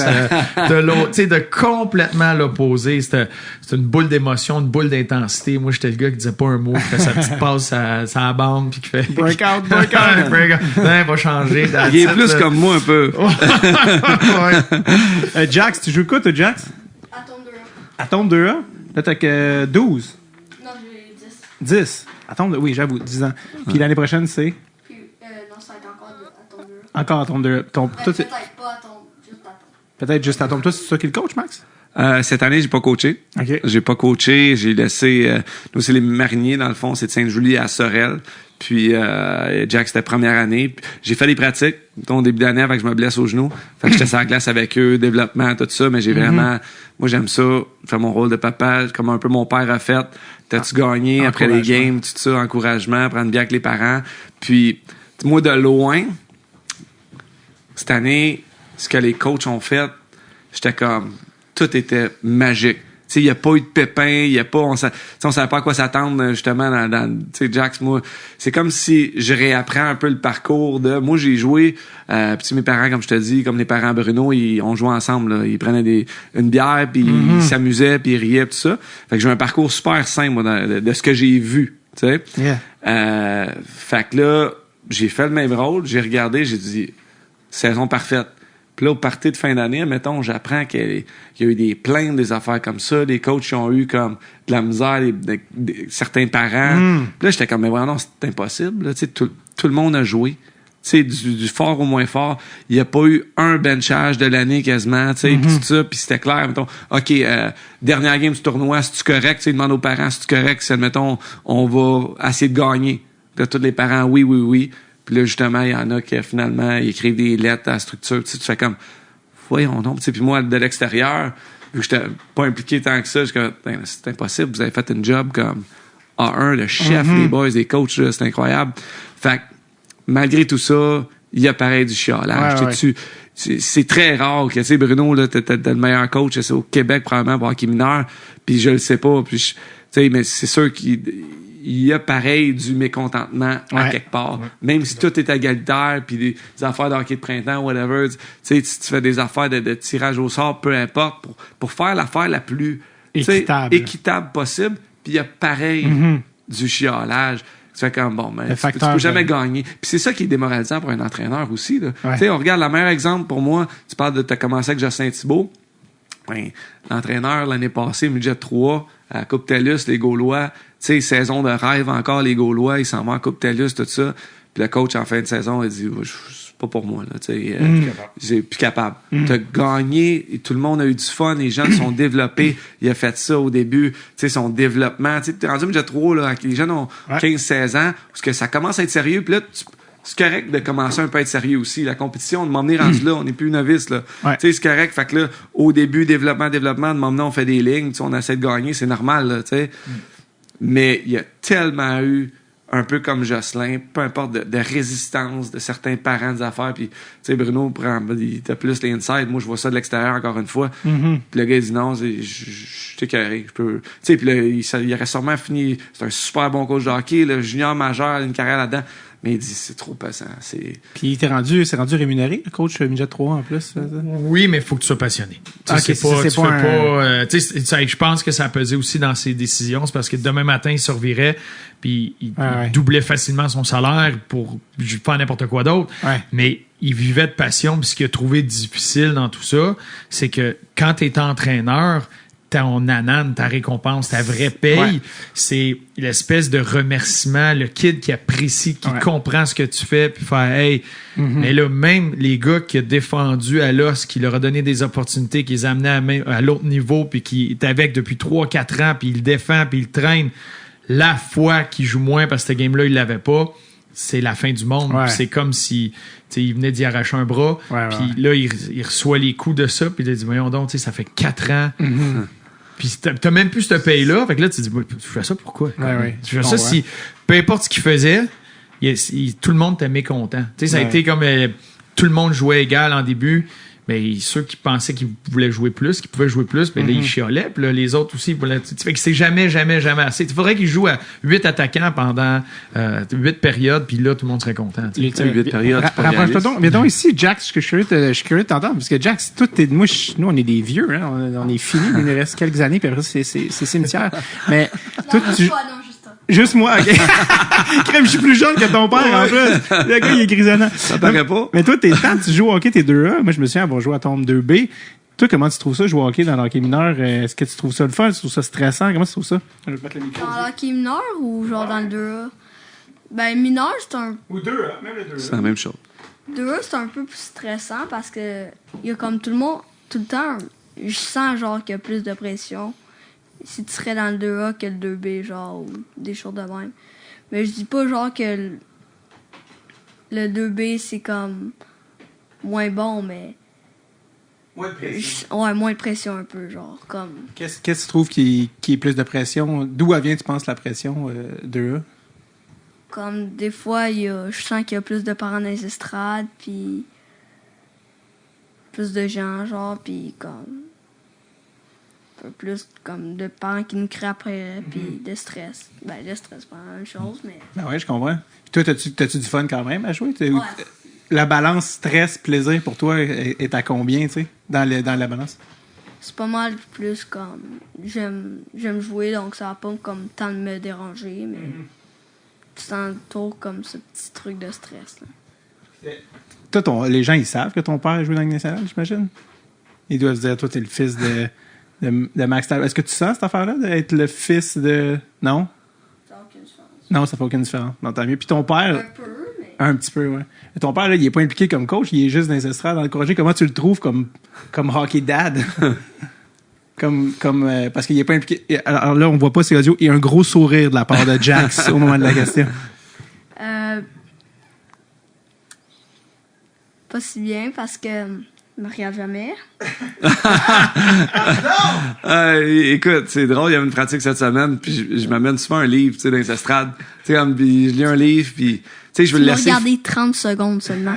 C'est une pratique. Ouais, mais aussi, même dans un game, c'est pareil. Dans un game, tu trouves que... Oui. OK. Même chose. Tu le vois dans les estrades, tu te dis, il check pas. Mais je check tout le temps, mais je check pas vraiment, parce que, tu sais, je veux justement... qui s'amuse pour que ça soit son expérience à lui. Tu sais, à la fin de la journée, c'est comme, regarde, moi, je m'en vais, il s'en va se pratiquer. Et mes parents étaient pas tout le temps là non plus à me regarder faire une pratique, tout ça. Les games, c'est certain que j'y regarde, mais des fois, souvent, je jase, puis je m'amuse. Mais ça, tu le ressens, Jax? Ouais, Ouais, un peu. Puis est-ce que t'aimerais mieux que je regarde plus ou t'aimes... Non, comme tu fais. Bon, c'est... Parce que tu l'as vécu de même. Tu sais, Ouais. tu l'as vécu, Ouais. puis c'était ça le running gag, c'est que nos pères buvaient une bière ensemble, puis on sortait de la game, ça va être un gros match, puis c'était comme la première question, puis à vous gagner. T'étais dans la place, mais tu sais, c'est que... Ouais, puis plus jeune, j'ai essayé, tu sais, un peu de donner des conseils, puis d'arriver, puis tu sais, hey, Ouais. non, pas comme ça, puis pas embarquer sur la glace avec, puis tu sais, c'est quand... Puis, tu sais... Quand c'est ton père, c'est pas pareil. Exact. Puis je veux pas le gosser non plus. À un moment donné, je vois que ça passe souvent mieux par quelqu'un d'autre. Puis c'est correct. Ouais. Tu sais, quand je vois que les personnes sont qualifiées, c'est le fun. Ouais. Tu sais, justement, vas-y, j'ai confiance autant en toi qu'en moi. Puis en m'emmener, ben peut-être qu'il va être réceptif aussi un petit peu plus. Puis là, si il vient me voir puis il me le demande, je vais lui donner. Puis ma femme, au début, c'était ça. Max, pourquoi t'embarques pas plus avec? Tu veux pas des glaces puis tout ça? Ben, parce que je sais pas s'il y a vraiment envie faut ou pas whatever. forcer la chose, Puis il a hein. jamais dit non à embarquer sur la glace. Puis tu le vois, il a un gros smile, il aime ça le hockey. Mais c'est comme, OK, je veux pas arriver puis hey, non, fais ça de même. Puis tu sais, puis là, tu sais, qu'il se trouve... Tu veux pas que ça vienne de toi, faut que ça vienne de la Ben, personne. c'est Puis, ça. Écoute, moi, mon père, Jack, il travaillait à l'étranger, puis quand il revenait, il avait sa pile de journaux qui l'attendait, parce qu'il disait à maman, non, là, tu gardes les journaux, moi, je rattrape tout quand je reviens. Là, il amenait sa pile de journaux, il se mettait dans la dernière rangée de l'aréna. Quand je pense, j'entendais les pages tourner jusqu'au banc. Des fois, hop, tu sais, le journal qui baisse, là, en bas des yeux. Ouais, ça c'est moi. J'entendais, let's go, Dave! Let's go, Dave. Mais m'encourageait. ça, là, puis cet élément-là, puis tu sais, je trouve ça génial que Max fasse ça parce que c'est une des gros, pour baigner là-dedans, là, avec les différents chapeaux que j'ai, une des grosses affaires, c'est que on est une génération qui est des parents impliqués. T'sais, on veut savoir ce qui se passe. Puis Ouais. c'est la même affaire, c'est copier-coller au niveau scolaire. Tu sais, Les années 70, ton enfant partait de la journée, j'ai aucune idée aujourd'hui. j'ai dû revenir pour le souper. Il est en vélo, ça à 116. Il m'a dit qu'il a passé la journée avec un pédophile. Tu sais, comme c'était ça. C'était ça. Viens manger. Mais tu sais, puis là, on est comme, on veut être impliqué. Mais pose des questions au professeur puis au directeur d'école, c'est la même affaire. Ouais. Ils sont comme, tu veux être impliqué, mais à quel point t'aides? Puis c'est quoi? C'est dur de trouver, parce que le développement, c'est tellement sur le long terme, Ouais. c'est dur de savoir qu'est-ce qui en vaut la peine, qu'est-ce que tu peux faire. Puis oui, tu veux être impliqué, puis il peut y avoir du positif à ça, mais c'est quand le moment où tu sais non, c'est sur le long terme, ça va être du négatif. Puis il y a beaucoup de situations, au niveau scolaire, au niveau du hockey, où c'est le parent qui vient vivre ses émotions, puis qui veut venir faire cette bataille-là ou gérer ça comme il gérait ses finances ou il serait géré lui-même en tant que travailleur ou carriériste ou peu importe c'est quoi. T'as pas ces outils-là à cet âge-là. Puis il faut le minimum à tout ça. L'affaire que je souhaite à tout le monde, mais à tous les jeunes, c'est trouve quelque chose qui te passionne. Ouais. Toi, puis fonce là-dedans. Il faut que ça vienne de toi. Fait que cet élément-là, c'est comme je vais être là. Puis, tu sais, j'ai le même discours de mon bar des fois, parce qu'il y a des affaires que la voix des autres est tout le temps meilleure que la voix du papa dans bien des affaires. Mais c'est parce que c'est le réflexe. Mais oui, toi, tu sais, tu peux tout y montrer tout de suite. Tu sais, tu pourrais y montrer tout, il saurait tout ce qu'il faut tout de suite. Mais c'est pas ça. Parce qu'il faut qu'il apprenne à sa manière, puis il faut que ça vienne de lui. Ça, c'est la base. Puis il y a trop souvent que le kid se fait emprisonner parce qu'il est bon dans quelque chose. Puis là, tout d'un coup, il se fait gérer. Puis là, c'est pas comme tu dis. Oui, si j'y demande, j'y dis, hey, aimerais-tu faire ça, ça, ça? Tu sais, le kid, mon papa, oui, je vais dire oui, oui. Fait qu'il dit oui sans vraiment savoir, il suit. Puis un moment donné, il est bon, puis là, il se ramasse dans un camp, dans ci, dans ça, dans ça. Puis là, ça arrête pas. Puis un moment donné, quand il arrive à 14, 15 ans, puis là, un moment donné, il est juste écœuré. Tu sais, moi, j'ai vu des gars faire le midget 3, tu sais, serrer la main du coach, là. Tu fais l'équipe midget 3, qui est comme le sommet de l'espèce de pyramide au Québec, mettons, dans ce qui est de la ligue de ta région. Puis serré la main, il a fait de l'équipe du « Hey coach, c'est ma dernière année de hockey, je suis plus capable. » Parce qu'à partir de maintenant, je vais pouvoir arrêter puis gérer mes affaires. Ouais. Tu sais, c'est pas ça que tu veux. Tu veux que le gars joue d'une ligue de garage, puis même si c'est une fois par année puis il se blesse à chaque fois, tu veux qu'il veut continuer à jouer au hockey parce qu'il aime ça, tu sais. Et ça, je suis content que tu dises, et non pas, le but c'est qu'il fasse la Ligue nationale. Mais non, Parce que c'est on pas finit ça, toute le but. une ligue de garage. Exact. Une fois par année, 6 fois par année, 2 fois par semaine, ça dépend. Mais c'est vrai. Puis, tu sais, les parents imaginent tout de suite, puis ça, tout le monde le dit, là, tu sais, leur enfant national. c'est pas... Puis c'est qui, le gars, puis oui, 3, tu sais, qui était le meilleur au Québec? je veux le savoir. On va y revenir. Mais ça arrive beaucoup trop souvent que tu domines un jeune âge, puis qu'après ça, ben justement, t'es écœuré, ou dès qu'arrive quelque chose de difficile, ou que t'as joué beaucoup de hockey. Puis ça, tu sais, les jeunes qui en font beaucoup, puis là, ils sont super bons. Puis là, ils arrivent, admettons, à l'âge secondaire, où ce que là, tu rentres dans une structure, que là, les autres embarquent sur la glace tous les jours à partir de ce moment-là. Moi, c'était ça. Moi, j'ai commencé à être bon secondaire 1. Je me suis amélioré beaucoup parce que j'étais sur la glace tous les jours à Sportif de Mortagne. Là, j'ai fait poup, tu sais, puis je me suis amélioré. Mais ceux qui étaient vraiment bons avant moi, puis que là, ils topaient, là, puis que là, après ça, ils se font rattraper par la masse. Ouais. Puis là, ils se trouvent plus bons. C'est comme, hey, j'ai fait tout ça. Puis là, je domine plus autant parce que la masse m'attend. C'est là que tu te décourages. Tu sais. Ouais. Puis chaque jeune a une courbe de développement tellement différente. Puis la recette pour avoir du succès puis se rendre au top est tellement compliquée. Là. Hey, j'ai coaché en américaine. Là. T'es dans la Ligue américaine, OK? Dans la 2e meilleure ligue au monde. Tu sais, plusieurs joueurs de première ronde qui sont repêchés. Là, OK? Puis je regardais l'équipe, puis c'est pas pour... Je me disais, tu sais, là-dedans, là, il y en a peut-être 3 qui vont s'établir en Ligue nationale, qui vont jouer longtemps, là. Qui font une longue carrière, parce que il manquait tout un petit quelque chose. Pour pas abandonner, il y en a qui vont se développer, tu sais, à 27 ans aussi, là. Mais, il manquait, parce que la Ligue nationale est tellement forte. Et à chaque année, là, il y en a 1 ou 2 par équipe qui vont sneaker in dans l'équipe, là, 2, 3 peut-être des nouveaux joueurs, ou tu sais, ils vont changer d'adresse, mais dans la Ligue nationale, il y a combien de joueurs de nouveaux, peut-être 30 par année, je sais pas, j'ai 40, 50, 60, mais ça veut dire qu'il y en a qui prennent leur retraite, il y en a qui se blessent, il y en a qui arrêtent, mais c'est très difficile. Martin Leclerc de Radio-Canada a un terme, il dit toujours le hockey est un sport à développement tardif. Oui. Ça, c'est une autre affaire, d'où la NCAA. D'ailleurs, apparemment que ton gars parle déjà de NCAA, Bruno. Quelqu'un m'a dit que ton gars, mais tu sais, l'école, c'est important. Là, puis j'étais comme, son père l'a déjà rodé. C'est une belle opportunité. Parce que, tu sais, il y a des étapes. Ça, c'en est une que tu as nommée, la fréquence. Tu sais, quand je disais, il y a des petits gars qui se font, des petites filles, t'es comme emprisonné parce que t'as un talent jeune à quelque chose. Mais la fréquence, ça va en être un. Les poussées de croissance, ça va en être un autre. Le contact, ça va être un autre. Puis les parties, puis les chums, les blondes, ça va être... C'est toutes des étapes que... tu sais, faut que tu sois assez libre dans ta tête pour dire... C'est-tu encore ce que je veux? Tu sais, je le fais-tu parce que j'aime ça? Tu touches à tellement de notions, comme quand tu parles d'être enfermé parce que t'es bon, moi, ça me fait penser aux enfants stars. Tu sais, on parle de hockey, mais quand je vois ça, tu sais, je suis tout le temps comme, mon Dieu, mais ils ont tout le temps des vies fucked up. Je m'appelle Jordi, j'ai 4 ans, je suis petit. D'ailleurs, lui, il a poursuivi son père. Mais quand ils ont toutes pas des vies normales parce que tu viens jouer dans le hood alors que c'est même pas fini d'être développé. Puis là, ton identité, c'est ça. Tu sais, j'ai écouté récemment, il y avait un podcast de Dominique Tardif avec Nathalie Simard, tu sais, comme évidemment, il y a d'autres layers à ça, encore plus dramatiques, mais tu fais, man, être enfant vedette, c'est ben trop fucked up. Tantôt, quand tu parlais aussi d'être bon, tout ça, puis d'être dans son talent, tu sais, le documentaire sur Alexandre Daigle, tu sais, Alex. Non, attends, Alex, dans un an, tu vas faire 12 millions. Ah, OK. Tu sais, c'est quand même une affaire un peu fucked up. Alex, d'ailleurs, qui est venu pour la 200e, là, c'était écœurant. Ouais. On joue au pickleball, un bon joueur de pickleball demain matin. Ah ouais, hein? Avec Alex, on va un bon joueur de pickleball. Les gars d'Arrive-Sud qui se réunissent, j'aime ça. Oui. C'est drôle parce que tu parlais de secondaire 1, c'est là que t'es devenu meilleur. C'est drôle, moi, c'est en ce moment-là que j'ai compris que le hockey, j'allais pas être pro. Tu sais, je me souviens, tu sais, moi, je jouais 2 lettres, à la ville, puis je me souviens, moi, j'étais le Joe Thornton, j'avais le plus de passes de la ligue, puis j'arrive à Brébeuf, en l'occurrence, puis ça a donné qu'il y a un bassin de gars qui ont été joués, soit NCAA ou tout ça, dans les 2 années où j'étais là.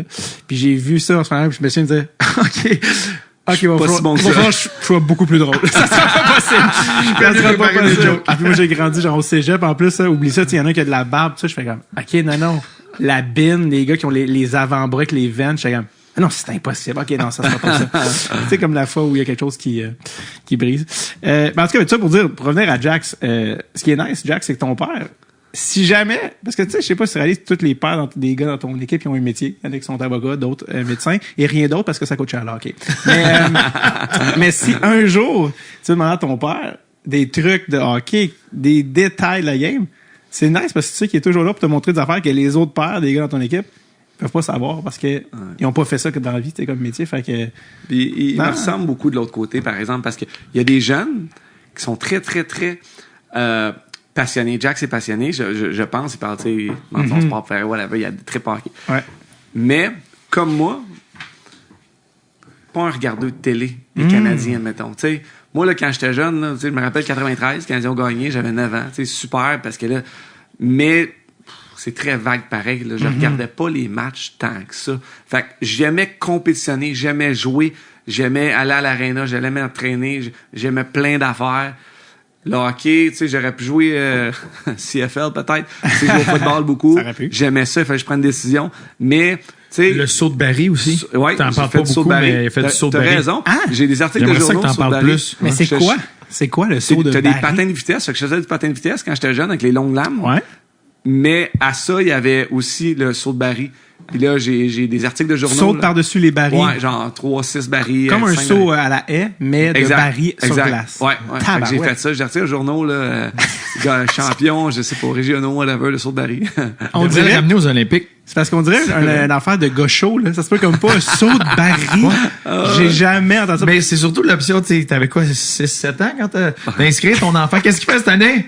Saut de baril? Ouais, ok, c'est bon, je l'ai inscrit. C'est quoi qui est en dessous de ballon-ballet? Saut de baril, parfait. Ça va être ça. Merci. Ouais, j'adore. Ouais. Les gars, mais justement, tantôt on parlait de la game, on en a sur la table. Beehive, c'est une des affaires que je voulais parler avec vous parce que Max m'a amené, en bon représentant, il m'a amené à ma game. Et c'est drôle, parce que j'en parlais avec PY, Roi démarrait l'autre jour, puis on dit comme, Chris, c'était bon pour vrai. Tu sais, parce que, tu sais, imagine que c'est quand même. C'est pas juste bon pour encourager. Non, c'est ça. Imagine, c'est à chier. Ça goûte pas bon. Deuxièmement, j'ai eu un crash dessus. Parce qu'en plus, PY, puis moi aussi, mais PY surtout, il y a vraiment, tu sais, il prend jamais de dessert, rien, parce que le sucre, ça vient te knock-out, après, puis t'as ton crash, puis t'es comme, Je sais pas, je me souviens de sortir des ligues de garage, puis là, veux-tu une petite bière? Ah non, il y a du Gatorade. Ok, je vais prendre un Gatorade. Je rentre ici, mon gars. Faut que j'aille m'étendre tellement, je pense que je vais m'endormir. Le crash de sucre est trop violent. Puis c'est ça que il disait, c'est le fun quand on est prêt après la game. Il dit, je n'ai goûté un. Il est là, puis il dit, c'est le fun, ça m'a donné le pep que je voulais. J'ai un petit peu perdu d'énergie, j'étais un peu déshydraté, mais ça m'a pas knocké. Tout ça pour dire, Beehive, d'où c'est parti? Vous qui êtes des entrepreneurs. Ben, tu sais, c'est de quoi... L'idée derrière tout ça, même quand à l'époque, quand Max et moi on jouait dans la ligue, c'était dans le show. Dans le show, c'était Gatorade partout, mais tu sais c'est pas ça qui était dans les gourdes souvent. Puis tu faisais ta version, puis marketing. T'avais le switch, t'avais la vieille école des gars qui étaient là, que c'était en termes de nutrition, puis de tout ce qui est le reste qui encadre pour être en grande santé, c'était la bière. C'était différent, ouais, c'est ça. Ils passaient de la bière à vodka au 1er août pour être prête pour le camp. Mais puis t'avais ceux-là qui rentraient, ils faisaient bien attention, puis là, ils avaient leur propre recette. Gary Roberts. Gary Roberts, exactement. Puis tu sais, moi, je veux pas, c'est quelque chose que tu commences à être conscient, puis de plus en plus t'avançais. On a eu la chance d'être avec Marc Lambert qui poussait beaucoup là-dessus, la nutrition, tout ce que tu mets dans ton corps, de comprendre c'est quoi. Puis quand on a arrêté, tu sais, nous autres à l'aréna de Saint-Hilaire, mon gars, puis il a une petite dent sucrée, quand il sort de là, il y avait tout le temps les grosses machines Gatorade. Excuse, la dent sucrée par rapport à Jagger. il lui dit, c'est muffin. Continue. Mais tu sais, il y avait ça. Puis il me demandait tout le temps un Gatorade, mais t'avais la grosse machine distributrice en pleine face quand il sort de l'aréna. Tu sais, il vient de faire du sport, c'est une bonne chose, il bouge. Mais là, il veut le Gatorade, puis à chaque fois, c'est comme parent, souvent, tu sais, le plus souvent, tu dis non, mais de temps en temps, les autres en avaient. Fait que là, comme un peu coupable, tu sais, tu dis un oui, mais c'est comme quand tu laisses un sac de bonbons, c'est comme, c'est une occasion spéciale, tu le sais que c'est pas bon. Je me dis, donc, il n'y a pas une option qui fait du sens. Puis ce projet-là, après ça, j'ai parlé avec un ami à moi qui parlait qui était dans le monde du breuvage, alcoolisé, avec les microbrasseries Champ Libre, avec Pat Cool, puis tu sais, il y a une piste qui s'est ouverte vers le breuvage sportif. Puis tout de suite, tu sais, j'ai appelé Max, puis j'ai pas fini ma phrase. Oui, j'embarque, let's go. Là, je reconnais mon Max. J'avais l'expérience Mana un petit peu aussi, tu sais, que ça faisait déjà 3 ans que je travaillais avec eux, puis tout ça, c'était le fun. T'allais au Dragon avec Mana. Oui, exact. Donc c'est un produit différent, c'est une infusion énergisante à base d'herbe matée, mais encore là, santé, tu sais, pour, tu sais, justement rivaliser contre les boissons énergisantes malsaines. Donc, une infusion énergisante à base d'herbe. Le principe est super bon, c'est pour la santé. Donc, c'était la même chose un petit peu. Là, on se dit, on peut-tu partir une boisson hydratante, mais santé, qu'on se sentira pas mal de... Parce que Beehive, tu sais, un peu, je pense que l'affaire, c'est que c'est pas du sucre, c'est à base de... C'est du sucre, mais c'est un sucre naturel. Exact, à base de sirop d'érable. Exact. Pas d'édulcorant. Non, ben c'était ça la guerre, c'est que quand quand on a commencé à brasser l'idée, on voulait trouver une option santé. Tu sais, moi, je veux de quoi que quand mon gars en demande une, ben oui. T'es pas gêné. Oui, vas-y. Puis à la maison, on en faisait. Puis tu sais, même on t'achète le jus à l'épicerie. Puis je faisais une version comme 2 tiers, 1 tiers. Oh, oui. Ça, c'est quoi que, ben oui, tu peux en prendre parce que ça t'hydrate. Puis t'as pas les, comme tu disais, les hives puis les crashs de sucre. Tu sais. Fait que c'était un peu ça l'idée. Puis un des médecins qui m'a aidé à me remettre en un morceau après ma carrière, puis pendant ma carrière, je l'ai contacté, puis il m'a mis directement avec un ami, un collègue, qui lui a dédié sa vie à la nutrition puis au breuvage sportif. Puis c'est en parlant avec lui, puis la question c'était juste, hey, je trouve ça intéressant ce que tu fais, blablabla. Ça serait quoi la meilleure recette possible pour une boisson un breuvage d'hydratation que tout le monde pourrait prendre, puis qu'il n'y aurait pas de limite. Puis là il me donne la recette comme ça prend un sucre naturel, ça prend un peu d'électrolytes, puis tu sais vous voyez à peu près le grammage, puis mais t'as besoin de glucides. Tu sais présentement on voit partout, faut que ça soit 0 sucre. Mais non, c'est pas vrai, t'as besoin, c'est juste ta quantité, ta qualité du sucre. Surtout que tous ceux qui misent sur le 0 sucre, ils mettent des édulcorants. Ben c'est ça, ils mettent c'est pire, tu sais, puis les édulcorants ça donne hydratant. Parce que il n'y a pas de sucre, ça va te réhydrater, mais ça ne donnera pas l'énergie nécessaire pour faire du sport. Ça va juste t'hydrater. Fait que tu sais, admettons du sport de longue haleine, là, mettons Jay Dutemps présentement, là, boire du Gatorade pour lui pendant ce trip-là, c'est correct. Ben oui. Parce qu'il y a besoin de sodium puis de sucre. Fait que Gatorade, c'est correct pour faire des activités physiques extrêmes. Ouais. Mais un enfant qui vient de faire 50 minutes, une pratique, t'as pas besoin de 25 grammes de sucre, mais t'as quand même besoin d'un petit peu de sucre pour justement te donner l'énergie nécessaire pour faire du sport, parce que le sucre, c'est ça qui va te donner ton énergie. Fait qu'on voulait un dosage de sucre, tu sais, pas dans le 27 grammes, certainement pas, avec du sucre blanc raffiné, qui est une poignée de main, admettons, on a fait une petite vidéo, là. C'est énorme. Nous, on a une cuillerée à table de sirop d'érable. C'est naturel, on a 8 ingrédients. Tu sais, tu regardes, là, c'est ça qui est plate, admettons. Pas d'arôme artificiel non plus. Ben non, mais le nouveau sponsor de la Ligue nationale, c'est correct, ils ont des bons commanditaires, une équipe de marketing, tu sais, c'est Coke qui veulent rivaliser parce que Powerade, ça fonctionnait pas. Gatorade, c'est Pepsi. Eux autres, c'est les tops sur le marché. Là, Coke, qui ont eu Powerade longtemps, pas capable de rivaliser avec Gatorade. Fait que là, ils ont acheté Body Armor, qui va être le commanditaire majeur présentement de la Ligue nationale. Mais Body Armor, c'est pire que Gatorade, là. Puis, tu sais, je veux pas, là, c'est pas scientifiquement approuvé par un docteur, ce que je dis là. Mais c'est quasiment pire que ça. Sur la bouteille, lisez bien les ingrédients, tout ça. C'est écrit consommation moins de 14 ans déconseillé, puis maximum d'1 par jour. Ça, c'est le sponsor majoritaire de la Ligue nationale. Ça va être ça. Je pense qu'à ça, Jagger dirait « Don't drink this shit ». Ben, tu sais, c'est plate, là, puis je veux pas mettre personne à dos. Non, mais dans le sens qu'il faut savoir qu'est-ce qu'on consomme. Exact. Puis l'affaire aussi avec les zéro sucre, les édulcorants, l'effet insidieux qui est pas bien connu, c'est que tu dis « Ah, non, mais il y a pas de calories, j'ai pris mais ça te... Ben, c'est probablement cancérigène, les édulcorants, mais c'est que ça te donne le goût du sucre. Exact. Ben, tu bâtis ta tolérance au sucre. Aussi, tu bâtis ta tolérance à ça. Ça déjoue ton système, puis tu craves, t'as toujours ce petit goût-là de sucre, toujours. Puis, fait que ça, c'est pas bon non plus, là, tu comprends? Fait que, avec BR, ben, c'est là, juste 10 grammes. Fait que vous avez le sucre, l'hydratation, les électrolytes. Et ben, le sucre lui-même, tu sais, le sirop d'érable, c'est un peu ça qui était le fun avec la conversation, c'est qu'après ça, lui, il tripait le fait qu'on voulait s'en aller dans cette direction-là. Fait il a envoyé là, toutes sortes de recherches sur le sirop d'érable et les bienfaits. Fait que, le fait que le sirop d'érable, c'est un sucre complet, c'est un sucre naturel. Tout ce que ça amène, fait que là, tu réalises, c'est un bon sucre consommé dans quantité raisonnable ou de bonne quantité. Pour le sucre, c'est une bonne chose. Puis de l'autre côté, ils ont envoyé toutes sortes de recherches parce que là, ça a été le virage zéro sucre, puis les édulcorants, puis t'en mentionnais. Là, les recherches rattrapent, voici ce que ça fait sur le long terme. T'as raison de dire que c'est lié à plein de problèmes, puis tu veux pas donner ça, tu veux pas... Fait que le but, c'était de donner quelque chose, créer quelque chose que quand ils vont demander, redevenir le papa cool. C'est pour le parent conscient qui dit, hey, gars, je sais ce que je donne, ce que tu vas mettre dans ton corps. Puis oui, des fois, l'eau, moi, je me rappelle, j'envoyais des gourdes d'eau à l'école, puis je disais aux enfants, hey, c'est bon de boire de l'eau. Puis la gourde d'eau revient bien pleine. J'ai vu qu'ils boivent quelque chose. Fait que ça donne... Là, ils partent une journée qui faisait chaud, là, les chaleurs vers la fin de l'école. Pat, je peux t'en prendre un avant d'aller à l'école? Oui. Ah, Pat, t'es cool. Ah, je sais, je suis spécial. Hein? Puis là, on revenait, il faisait du sport. Je peux t'en prendre un autre? Pas de problème, prends-en un. La limite de consommation, c'est autant que tu peux boire d'eau. Il n'y a pas de limite de consommation. Tu peux boire de l'eau, tu peux boire Ça, tu boiras pas 26 gallons d'eau par jour, là. Ouais. Mais quand même, c'est... Je me souviens quand j'étais kid, une affaire qui m'avait marqué. Tu sais, quand t'es kid, tu sais quand même que cette affaire-là est wrong. Je me faisais regarder quand j'étais kid par quelqu'un que je dirais pas c'est puis qui s'alimentait pas nécessairement bien. Quoi son nom? Puis zéro connu évidemment. Puis il faisait vraiment jouer une genre de journée caniculaire. Puis je me souviens le kid avec qui je me faisais garder, il est arrivé puis il a dit à sa mère fait tellement chaud, remplis ma gourde de Pepsi. Je faisais cette phrase-là, remplis ma gourde de Pepsi. Gourde étant sportif, Pepsi dans une gourde. Tout ça, j'étais comme... En 2 chiffres, me semble. Ouais, c'est ça que... tu sais. C'est dans plus, c'est noir. Ah oui, c'est ça. Tu sais, c'est comme... Full pas supposé. C'est comme...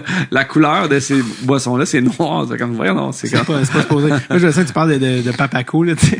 Mon père, man, aucune patience. Moi, mon père m'a eu à 38 ans, là. Tu sais, par le temps, tu sais, il y avait déjà plus de patience.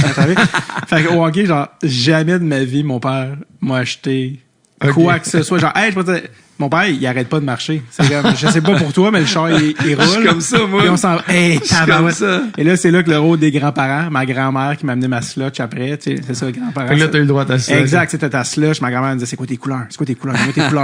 Mon père, mon gars, c'est comme, je n'ai pas le temps, j'ai 4 enfants, même, hey, je peux te savoir, il est rendu dehors, t'es mieux d'être dans le char parce que je m'en vais. Aucune patience.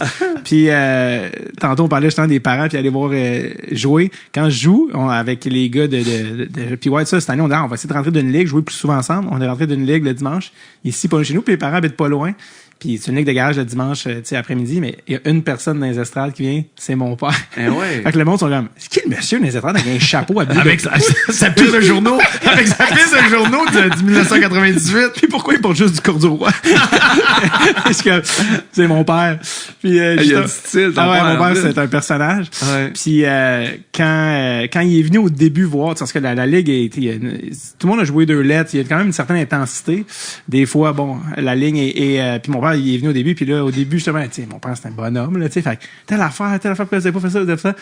Puis là, j'ai dit à mon père, tout de suite, on est des adultes, je fais, ça va vraiment être dans un rôle de sport, si bien. Tu sais, comme il y aura pas de, hey, t'as pas fait ci, t'as pas fait, ou tu sais, puis il y a jamais rien dit, tu sais, dans ma carrière, j'ai toujours été vraiment relax, mais j'étais non, ça serait vraiment dans un rôle de, bon match, les gars, et ça serait pas mal seulement ça qui va être accepté. il fait toujours des commentaires par rapport à, tu sais, PY, il se donne, pis tout ça, tu sais. Parce que PY, à sa défense, tantôt, on parlait de tu parlais, le calibre de jeu. PY, il joue avec nous, puis il est complètement à calibre, mais de tout le monde dans la ligue ou à ma fête, c'est le seul qui a pas joué 2 lettres, mettons. Ouais. Tu sais, PY, il avait déjà compté, il a commencé à jouer à 10 ans, je pense, au hockey, puis il a joué dans le B, dans le C, tout ça. Fait que c'est pour ça que quand il est avec Max, tu sais, mais là, c'est bien trippant, mais il joue quand même dans la ligue, tu sais, puis il est complètement à niveau. Mais mon père, ce qui me fait rire, c'est qu'on dirait qu'il dit tout le temps, hey, PY, hey, travaille fort, ce gars-là. il ramène tout le temps sur comme, si, non, mais regarde, tu vois qu'il travaille, puis regarde, c'est impressionnant. Puis c'est que mon père était au Centre Bell de PY. Puis Max était là. Fait qu'on s'est ramassé. D'ailleurs, mon père a parlé avec ton cousin, genre, toute la soirée. Toute la soirée. C'était super intéressant. Il a eu ses coordonnées. Oui. Lui, il est impliqué, je pense, à la mairie, ça arrive ça. Je sais pas trop quoi. Au gouvernement aussi, tout ça. Fait qu'ils ont parlé de plein d'affaires. Classique, mon père. À un moment donné, Louis Morissette est passé. Puis là, je dis, ah ouais, salut, ça. Puis on s'est jasé juste 2 secondes. Puis mon père est comme, non, je pensais y parler, mais tu me l'as pas présenté.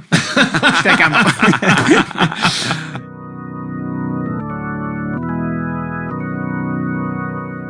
Oh, nous prenons un petit moment, une petite pause de ce plaisir pour que je vous rappelle que l'épisode d'aujourd'hui est commandité par le spectacle de l'humoriste David Bocage. Je le connais pas personnellement.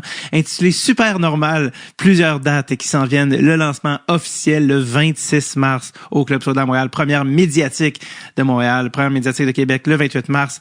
Je serai également à Brossard et je veux dire David Bocage le 29 mars.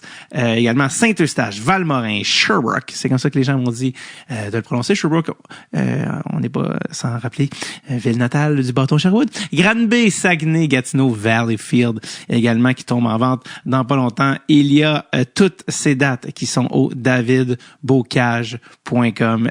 Très hâte de vous voir sur la route, les amis, et de vous présenter mes zouzouris en chair et en os. Allez! davidbocage.com, on retourne à l'épisode.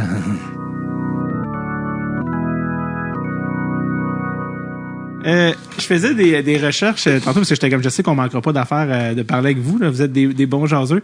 Mais si tu vois des livres qui t'intéressent, ça t'es prend, hein, d'ailleurs, Jax. Là. Il y a des affaires que j'ai retrouvées dans votre carrière passée. Je sais pas, on n'a jamais parlé de ça. Tu as été coaché par Bruce Cassidy, mon beau petit Max. Ouais, Providence. Ouais, mais ça, c'était quand t'es venu au podcast la dernière fois, Bruce Cassidy, t'es même pas un coach NHL. Ouais. Et encore moins champion de la Coupe Stanley. Non. Parle-moi de Bruce Cassidy, le coach. Bruce? S'il y a quelque chose à dire, ouais. Non, il est très, très humain. Mais moi, j'avais adoré m'emmener. C'est le coach, là, t'es dans la Providence, dans la Ligue américaine, puis des fois, il arrêtait une pratique. Puis c'est rare, tu vois ça de la part d'un coach, là. Ouais. Il arrête une pratique. Boys, throw a little bit of sauce now. Tu sais? Il voulait qu'on fasse des passes soulevées, puis qu'on soit créatif. Puis, tu sais, c'était le premier qui voulait vraiment qu'on rentre par le milieu de la zone, prendre le centre, admettons, en possession de la rondelle, parce qu'il trouvait que ça l'ouvrait le jeu, ça donnait 2 options droite-gauche. Donc, tu sais, il était très, très avancé là-dessus, je trouve, pour un coach de la Ligue américaine. Puis, de l'autre côté, c'est un des coachs les plus, très intense, très, très, très intense. Mm-hmm. Mais après, tu sais, il parle tout le temps en arrière du banc. Puis là, il rentre dans la chambre. Puis j'ai été là pas longtemps, là, quelques mois, là, à Providence. Puis je l'ai vu pleurer 2 fois dans la chambre. Oh mon Dieu, pauvre. Oui. Parce qu'à un moment donné, il avait fait, en même temps, il avait écrit aux arbitres, il avait pas une punition. Puis là, il rentre dans la chambre. Boys, it's... Puis là, il devient super émotif. This one's on me, guys. Puis là, il commence à comme pleurer, puis être émotif. J'étais comme, ouais, non, OK. Mais c'est parce que l'émotion prend le dessus, là. Tu sais, il devient... Fait que c'était un gars très humain, mais très intense. Puis ça a fonctionné très bien. Est-ce que l'autre fois qu'il a pleuré, c'est parce qu'il pensait qu'un gars avait le cancer, mais finalement, il avait l'alopécie? Oui, c'est ça. Ouais, non, mais je l'avais beaucoup aimé. Wow. Autre fun fact complètement random de la carrière de Bruno, que je vais tourner en trivia quiz de Max. Est-ce que tu sais, Max, avec quel ancien choix de première ronde du Canadien Bruno a joué en Allemagne? Puis même pas dans la première division, dans la 2e division.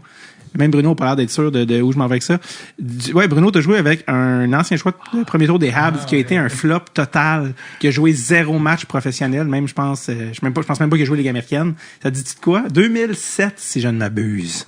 2006. Excusez, 2007, c'était une bonne année de draft. Je pense que c'est 2006. Si tu l'as, Dave se fait tatouer ton nom dans exact. son... Ah, c'est quasiment impossible, hein? Fisher. David Fisher. David. Pas Yeri Fisher, non, qui est l'ancien des... Ouais. Non, Yeri. David Fisher, défenseur, qui a été monsieur hockey au Minnesota, puis il y a un scout du Canadien qui était tombé un petit peu trop en amour. Je pense qu'il avait un petit peu survendu. Et finalement... Pourquoi tu dirais à Bruno qu'il n'a pas joué? Ben, toi, t'as joué avec en Allemagne, 2e division. Ben, par où commencer? Il y a un gros gap entre ce qu'il faisait à ce moment-là, puis on était rendu à ce moment-là, mais de ce que moi j'ai vu, c'était beaucoup d'outils, mais aucune boîte à outils. C'est un peu Josh Brook, ça fait pas longtemps qu'il est passé dans l'organisation. Ouais. Tu peux le voir, là, parce que dans les entraînements, puis il y a des flashs dans les matchs que tu fais wow. Puis lui, il avait fait 79-80 points à peu près sa dernière année junior là, avant de passer. C'est un gars qui a dominé complètement le junior. Je parle de Josh Brook. Ouais. Puis il patinait comme le vent. Ouais. Mais tu réalises que le gars, il était mature. Tu sais, sa dernière année junior, il était un homme. Il était devenu un homme plus vite, plus fort que les autres. Fait que t'avais pas besoin de faire une belle lecture. Tu pouvais être n'importe où sur la glace. Quand il se décidait, il partait puis il rattrapait le gars. Mais dans la Ligue américaine, puis tu sais, il était avec Joël. C'était dur parce que ses lectures étaient souvent off. Puis tu sais, t'as tellement besoin d'anticiper, t'as de la fraction de seconde pour faire la lecture. Puis si tu fais un croisement du mauvais bord, t'es fait. Fait que là, lui, des fois, il se faisait prendre le no man's land qu'on appelle. C'est comme où tu t'en vas, qu'est-ce que tu regardes. Il se faisait surprendre en arrière, mais là, il pouvait pas revenir. Parce que le gars qui pogne la rondelle patine aussi vite que toi. Fait que, tu sais, des fois, t'as ces gars-là, fait que souvent, on voyait, tu sais, il patinait, son tir. Puis là, t'arrivais dans un match, tu faisais, oups, qu'est-ce qui m'est arrivé là? Pourquoi t'as fait ça? Fait que cette compréhension-là, tu peux la camoufler longtemps. Puis j'avais une longue conversation avec Alex Tanguay là-dessus, quand il était dans l'équipe école à Détroit, à Grand Rapids. Puis il disait, les gars arrivent, là. Les outils qu'ils ont, c'est malade. Les tirs, ils sont tous capables de tricoter un chandail d'une cabine téléphonique. Les gars, ils ont des mains, ils ont des tirs, ils patinent comme le vent. Mais là, tu leur dis, quand t'es à 2 contre 1, t'essaies de faire quoi? pogner le coin, tu sais, shooter. Non, mais ton angle, tu sais, c'est un gaucher, c'est un droitier, qui est arrivé avec? Je sais pas. Tu sais, t'as toutes ces notions-là que t'as pas, mais t'as des outils de c'est fou, dur à tu sais. apprendre, ça. Puis de là, un petit peu la référence que j'ai faite tantôt avec, la Ligue américaine, c'est souvent ça qui me manque. C'est plate, là, je vais le dire très bluntly, là, c'est l'intelligence hockey. Puis même l'intelligence de vie, d'une certaine façon, parce que ça prend des habitudes, ça prend connaître socialement l'entraîneur, connaître son groupe, la chambre, qu'est-ce que l'équipe a de besoin. Ça, c'est du social. Puis quand t'arrives sur la glace, ben là, c'est de l'intelligence hockey. Tu sais, quand donné, moi, ce que j'ai trouvé des fois, c'était juste une situation de match que, OK, il y a une scrum devant le filet, tu sais. Ben là, l'arbitre vient de donner une pénalité à ton équipe, ben là, pars la scrum. Il t'en donnera pas une deuxième pour peut-être égaliser à 4 contre 4. Ça, c'est de l'intelligence. Exact. On est rendu où? C'est quoi le score? C'est quoi la game? On est sur la route. L'arbitre, c'est qui? Tu sais, il y a plein d'aspects. Il faut que tu penses à tout ça quand tu joues au hockey, là. Fait que c'est ces petites choses-là qui manquent, je trouve, entre les deux niveaux. C'est tous des différents types d'intelligence. Émotionnelle, hockey, sportif, c'est toutes des affaires différentes de bassins différents. Moi, c'est ça qui m'a le plus marqué quand j'ai vu des segments de Demidov, même avant qu'il soit repêché par le Canadien, c'est des lectures de jeu que je fais « Tabarouette! Comment qu'il a vu ça? » J'ai vu un 2 contre 1, je pense que je vais jamais oublier ça, je fais « OK, attends, j'ai jamais vu quelqu'un faire ça en 2 contre 1. » Il arrive en 2 contre 1, il assaute par-dessus le bâton du def, il tourne ça en 2 contre 0. Genre, mais il assaute et lui et la rondelle, oui. Okay. Puis je fais, qu'est-ce qui vient de se passer? Genre, je suis pas en train de te dire que le défenseur était NHL, mais genre, je fais comme, attends, lui, il a quand même lu le jeu. Là, puis il sait que tel gars s'en vient en arrière. Puis, en tout cas, bref, tes affaires, je fais, wow, OK. Mais des souvent, c'est ça. Puis, tu sais, mettons, tu mets tout le monde sur la ligne des buts ou du Canadien ou du Rocket. Puis tu fais une pratique. Puis tout le monde est sur la ligne des buts. Puis ça patine juste en vitesse pure. T'es plus capable de différencier qui est dans la Ligue nationale, qui est dans la Ligue américaine. Le gars reçoit une passe, puis il se lève la patte, puis il choisit un coin. Tu peux pas faire la différence entre qui est dans la Ligue nationale, qui est dans la Ligue américaine. C'est quand ça part, quand ça va vite, puis quand ça se met. Tu sais, il y a un jeu que tu peux faire quand c'est 0-0 à ce moment-là, mais tu peux pas le faire quand c'est 2-1. Tu sais, de choisir tous ces éléments-là, en plus de tout ce qui se passe sur une patinoire. C'est cette compréhension-là, puis c'est pour ça qu'il y a des gars qui s'accrochent, qui sont très utiles, qui réussissent à avoir un impact positif. Il y a bien plus, mais maintenant, tout ce qui est poussé, c'est les skills coach, les coachs Instagram, là. Tu fais des toupies, tu fais les gars sur patin, c'est phénoménal ce qu'ils sont capables de faire. Avec la rondelle, c'est complètement fou.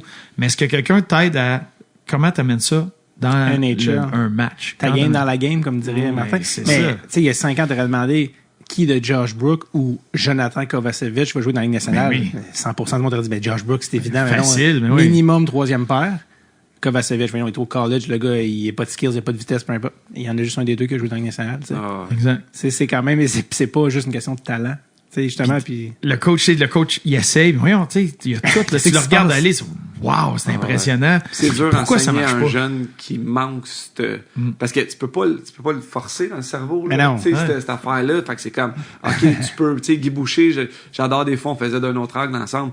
J'adorais que lui, il parle en tant qu'entraîneur, lui croit fondamentalement que tu peux pratiquer et instaurer l'intelligence hockey, la vision du jeu, tout ça, tu sais, fait qu'il a créé des exercices sur glace, mais je pense pareil que ça a une limite. À ce que, tu sais, faut que tu commences ça jeune, puis c'est comme un coup de patin, faut que tu le travailles jeune. Si tu mets un jeune qui est peut-être moins je peux pas dire intelligent, là, mais tu sais, que moins ça, cette fibre-là, faut t'en fasses en tabarouette des répétitions, puis faut que tu fasses du vidéo, puis faut, tu sais, c'est pour ça, des fois, même du vidéo à un jeune âge, je le sais pas, tu sais, ça se peut que je coach l'an prochain, Jack, je le sais pas, mais, OK, est-ce que la valeur est là, est-ce qu'ils sont réceptifs, est-ce qu'ils sont prêts, on sait maintenant, les enfants, avec la TDAH, avec des affaires, ils disent, OK, on va mettre des enfants devant la télé, puis encore là, c'est Guy qui parle de ça, il dit, il y a toujours, mettons, 3 manières d'enseigner ou 3 façons d'apprendre que les joueurs ont dans une équipe. Admettons, tu vas avoir un 30% de même, 30% de même, 30% de même. C'est que ce soit, il y en a qui sont visuels, il y en a qu'il faut qu'ils le fassent, il y en a qu'il faut qu'ils se fassent donner, admettons, pourquoi je fais ça. Il y en a que ça va prendre des émotions pour les impliquer émotivement, puis que là, ils comprennent pourquoi qu'il faut qu'ils apprennent ça. Tu sais, fait t'as ça dans une équipe, là, t'as un contexte social que c'est pas tout le monde qui apprend de la même manière. Fait que dans ton plan de saison en tant que coach, ben, faut que t'ailles les chercher, ces 20 joueurs-là, d'une façon différente. J'ai souvent eu la réflexion de l'époque où je jouais, puis j'étais coaché, puis évidemment, dans des degrés, à des niveaux inférieurs. Aujourd'hui, je fais, mais c'est aujourd'hui que je voudrais être coaché. Je me souviens, à l'époque, j'avais pas la maturité, pas l'intelligence, j'avais même pas le développement physique. Tu sais, aujourd'hui, je fais comme, c'est là que t'as comme les outils pour recevoir l'information, mais écoute, là, Jax, il y a 10? Oh, Ouais, 10. À 16, j'étais pas mature assez. Tu sais, je suis comme tabarouette, tu sais, comme, c'est pas le cas de tout le monde. Puis on va barrer des jeunes. En voulant dire, il y a des jeunes qui sont pas prêts de le recevoir. On va dire, ah non, lui, il est pas bon. Tu sais, en voulant dire, où il est pas prêt, puis il est pas bon, puis ça ne tente pas. Puis là, c'est sûrement lui qui se serait développé là. Puis j'amène une question, tu sais, mettons, on fait une équipe à Tombe 2A, t'as un camp, t'as les 70 joueurs qui font le camp, peu importe. OK. Est-ce qu'on choisit à la fin ceux qui font la sélection? C'est pas les entraîneurs. Souvent, ils vont engager une firme qui va maintenant indépendante pour pas qu'il y ait de chiolage. Ah, OK, ouais. C'est correct. Je savais pas. Mais, OK, est-ce que on va prendre les jeunes qu'on pense qui ont le plus beau potentiel, qui vont se développer pendant la saison, qui sont réceptifs, ou on prend les meilleurs le dernier jour du camp ou le premier jour de la saison que les meilleurs joueurs là? Tu sais, c'est quoi que tu fais en tant que gens qui sélectionnent l'équipe? Ouais. Puis encore là, c'est sûr qu'il va y avoir du chiolage, no matter what you choose. Mais ça te prend une vision. On veut-tu développer des jeunes, admettons? Puis, mais c'est plate parce que aussi, comme à l'école, où tu as un professeur qui est peut-être moins bon, puis là, c'est là que je donne beaucoup de crédit aux entraîneurs, là, à tout le monde qui font ça bénévolement, au hockey mineur, dans tous les sports, en fait, là, c'est que tu pognes un bon coach, ça va changer peut-être ton parcours de sport total. De vie. Ouais. Quelqu'un, comme donné, qui va venir te chercher, je crois en toi. Tu as une phrase dans la saison qui va dire, OK. Puis là, ça va changer le parcours de vie. Moi, j'étais chanceux, là, j'ai eu plein de bons coachs. Puis souvent, c'est plate parce que ceux qui réussissent pas en tant que joueur, ils vont blâmer les coachs. Mais il y a aussi, j'ai plein de bons coachs. Je me suis fait brasser aussi, là, en tant que joueur, là. Mais tu l'as pris. Il y a des, c'est ça, en tant qu'athlète, faut que tu sois capable. Comment tu réagis d'être réceptif. Ça a changé aussi la manière qu'on parle aux athlètes, les générations. Plus poussé. Nous, on est des millénials, là, je pense, nous trois. Mais là, ton gars, c'est un alpha. Puis il y a les X, il y a les boomers qui parlent. Pas toute la même communication, ça, là. Je peux plus crier, je peux plus. C'est plus de coups de pied dans le dos. Puis non, exact. Ça marche bien, ça. Par exemple, que dans l'arrêtement, il y a un gars dans ma ligue de garage à Rosemont qui est qui était coaché par un entraîneur NHL que je n'aimerais pas. Il est comme, moi, déjà kické dans le dos, lui. C'était comme, moment. Mais c'était ça. Mais tu sais, tu le disais, t'aurais aimé ça. Aujourd'hui, j'aurais aimé ça. Crime, j'aurais mieux compris. Des fois, on oublie ça, coach et parents, que le petit, c'est dur de se mettre dans ses souliers. Tu sais, sa perception. Des fois, tu penses, non, j'ai tout expliqué. Mais lui, dans ses souliers, c'est comme, je veux juste faire s'échapper à la fin de la pratique. Ça, c'est cool. Tu sais, fait faut se mettre dans ses souliers. Puis, tu sais, tantôt, tu parlais de vidéo. J'ai eu une longue conversation avec Jeremy Colleton, un ancien coéquipier, qui revient au New Jersey, il revient dans l'Est, là. C'est un coach des Blackhawks. Ancien coach des Blackhawks. Puis, assistant à Jersey, qui s'en va à Jersey.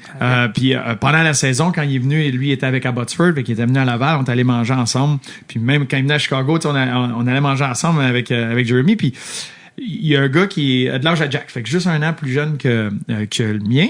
Puis il parlait de ça, tu sais, Crime, c'est un coach dans la Ligue américaine, tu sais, toi, t'es-tu impliqué? T'es de loin, puis il en fait un peu, mais son gars, il aime vraiment, vraiment ça. Puis lui, il a toute la technologie qu'il faut pour couper les clips. Puis tout, puis c'est lui qui me disait, il dit, j'ai fait de quoi que je pensais pas faire, j'ai fait du vidéo avec mon gars. Fait que là, je pars à rire, je dis, ben voyons donc, à cet âge-là. Il dit au contraire.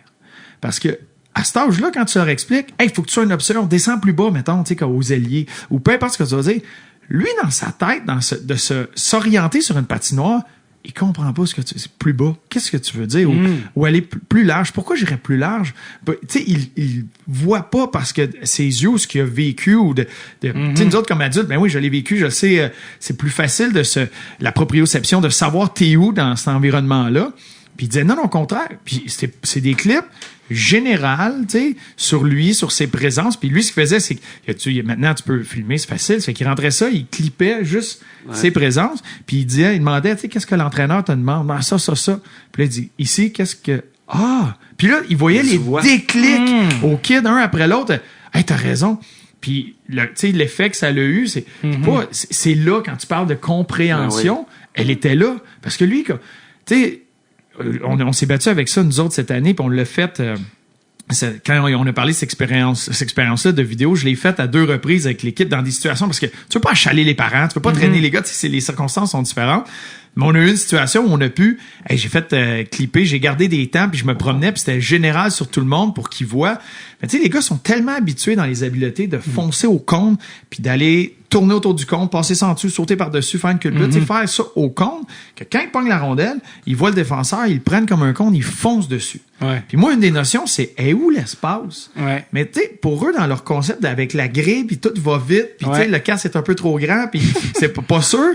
Ben après ça, on le montrait, puis quand tu fais pause, puis après ça, tu fais juste, il est où l'espace? Là, il le remarque, puis là, tu fais play, puis là, il fait, oh! Là, il voit de l'œil de l'extérieur. Là, Là, il fait, c'est là l'espace. Oui, c'est là où il y a personne. Là où il y a personne. C'est drôle. C'est des petits clics de même que quand tu parles de compréhension, ça vient tellement aider. Là. Tellement, c'est drôle parce qu'en plus, moi, en ce moment, j'essaie d'appliquer ça à mon show. Okay. Parce que je fais comme filmé, ouais, parce qu'on le faisait un peu à l'école de l'humour de ça, puis puis je fais comme mais ça se perd, tu vas dans les bars, tu sais ça va vite, puis je m'enregistre audio, mais c'est bon pour retravailler, écouter le truc, mais t'as pas le visuel, tu sais, puis l'humour c'est vraiment ce que tu vois, ce que tu projettes ça. Puis en ce moment avec PY quand je retrouve, c'est t'as une nouvelle tune, on check le tape. Là, j'ai pogné les temps, on va voir une nouvelle tune. C'est pourquoi je bouge de même. Je suis under, je joue pas assez gros. Là, c'est pas clair, mon body language. Je suis bien flat là-dessus, talent. Fait que c'est d'autres, tout ce que tu es en train de parler, de l'appliquer à moi avec des évidemment, tu vas me dire, mais je le vis de cette manière-là. Tu parlais de coaching aussi tantôt. Une affaire aussi que je me suis toujours dit, parce que j'espère que ça s'est amélioré. Moi, je me souviens que c'est ça que j'aurais voulu quand je jouais. C'est quand le contact arrive. Ouais. Enseigner le contact. Le tunnel de la mort, là. C'était fait. Tout le monde l'a fait. Ça, pour dire en contexte, là, c'est tu mets, OK, tu t'en vas sur le bord de la bande, là, OK? Puis là, t'as tous les gros joueurs, tout le monde, tout le reste de l'équipe se met près de la bande, à 2 pieds de la bande. Puis là, toi, faut que tu passes, OK? Tout le long de la glace, puis à chaque 4 secondes, ton coéquipier te frappe. Puis là, tu continues, puis là, ton coéquipier te frappe. Puis là, tu continues, puis là, ton coéquipier te frappe. Toute l'équipe fait un body contact contre toi. C'est vraiment épais. Hey, on joue au golf aujourd'hui avec Benjamin Cournoyer, là. Je l'ai fait, le tunnel de la mort. Benjamin Cournoyer, c'était un monstre, là, quand on était jeune, là.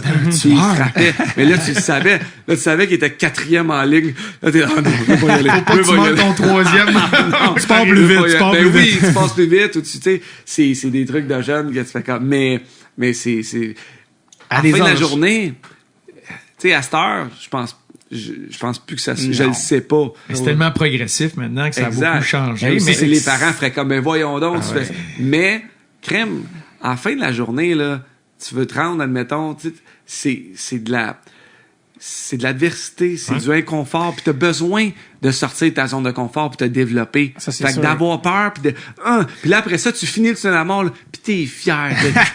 Fait que ça prend ça encore. Si on fait juste cajoler puis faire des affaires faciles puis c'est impossible. Mais longtemps c'était fais le tunnel de la mort. Puis là, il y en a qui vont sortir de ça.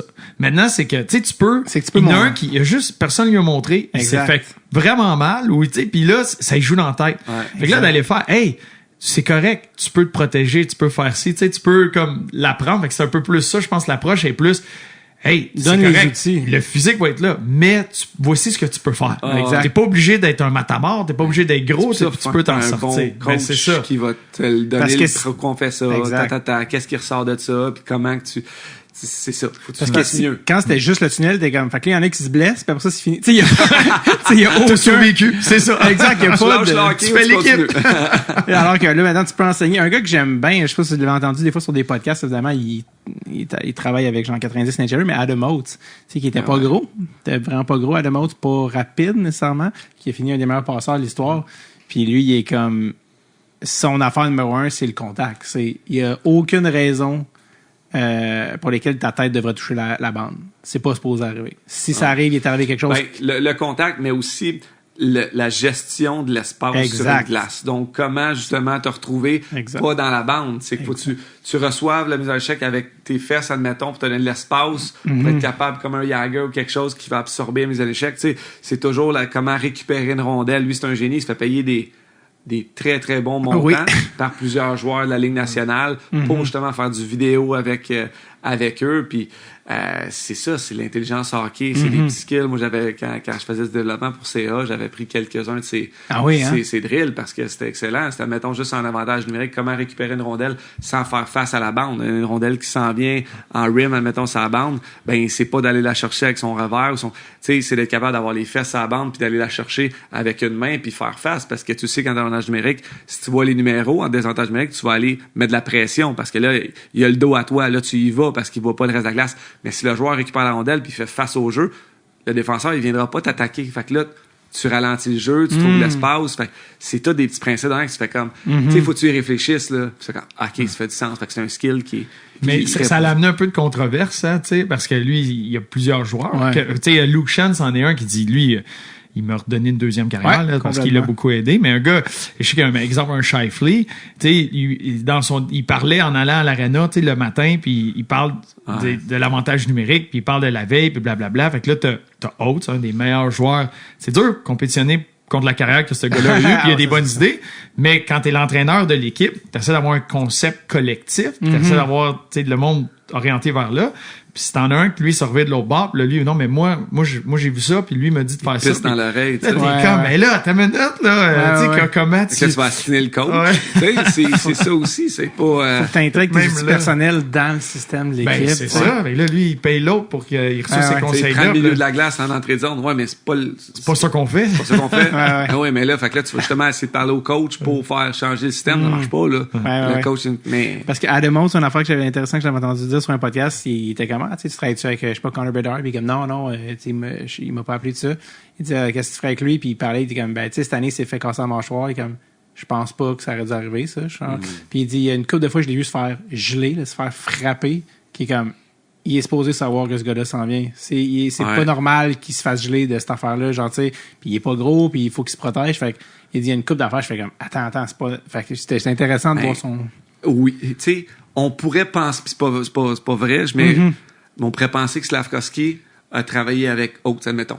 C'est pas vrai, je pense pas qu'il l'a fait, mais de la façon que sa première année et demie, Carré, il se fait souvent frapper, qui est dans le coin, qui a l'air tout le temps surpris, puis que là, ce qu'il a fait depuis... il a travaillé avec Adam Nicholas du Canadien. C'est le gars au développement. Peut-être que c'était ça. Ils l'ont dit, ils ont sorti les tapes. Ils ont beaucoup montré de comparatifs à Rantanen. Ils ont sorti des gars précisément dans son style. Là. Évidemment, c'est pas Rantanen, mais regarde ça, puis c'est vraiment là qu'il y a eu ses repères pour vraiment devenir un tout autre joueur. Signer un beau contrat. Oui, exactement. Bien mérité. Ben, honnêtement, un contrat qui risque de très bien paraître dans 15 minutes. Parce que, genre, si dans son prime, il est à 7.6. Bon, on levait son P, on levait son meilleur. Exact. T'sais, après un an et demi, là, on aurait dû changer contre la Frenière, mettons, très bluntly, peut-être, oui, puis la Frenière, il a très, très bien fait aussi. Fait que là, mais l'échantillon reste court. Oui, il y a 19 ans. Mais c'est devenu ça, la game, c'est assez d'anticiper. Parce que, puis, je faut pas, là, on s'échappe un peu, mais, tu sais, quand Rick DiPietro a signé son deal sur le moment, 14 ans. Si ça fonctionne, c'est un coup de génie. Mais, tu sais, le reste qui est arrivé, la santé, puis tu joues pas, puis je pense qu'ils viennent de finir de le payer, là, tu sais. Je pense pas fini.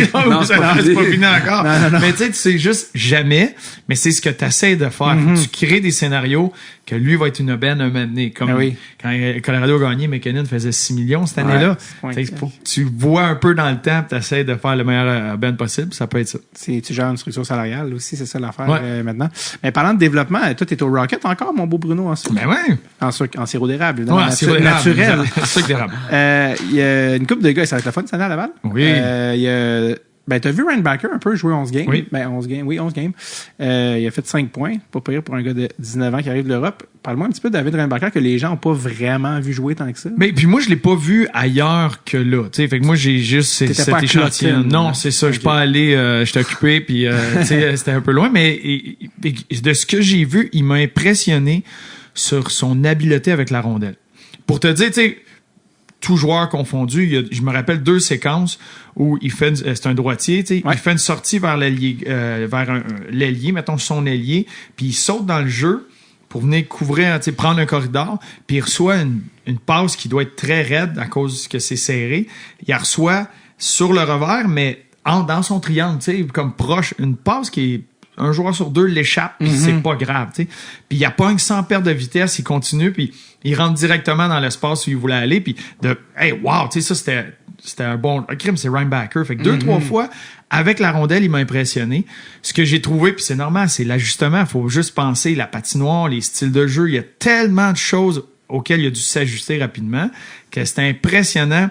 Ses lectures dans son territoire, son positionnement. Tu sais, il joue raide. Il joue, tu sais, il est physique, il est robuste, mais c'est arrivé 1 ou 2 fois par match qu'il se faisait hypnotiser par la rondelle, puis que derrière lui, il y a quelque chose qui se passait, puis ça allait plus vite qu'il pensait. Tu sais, il avait pas le temps de s'ajuster.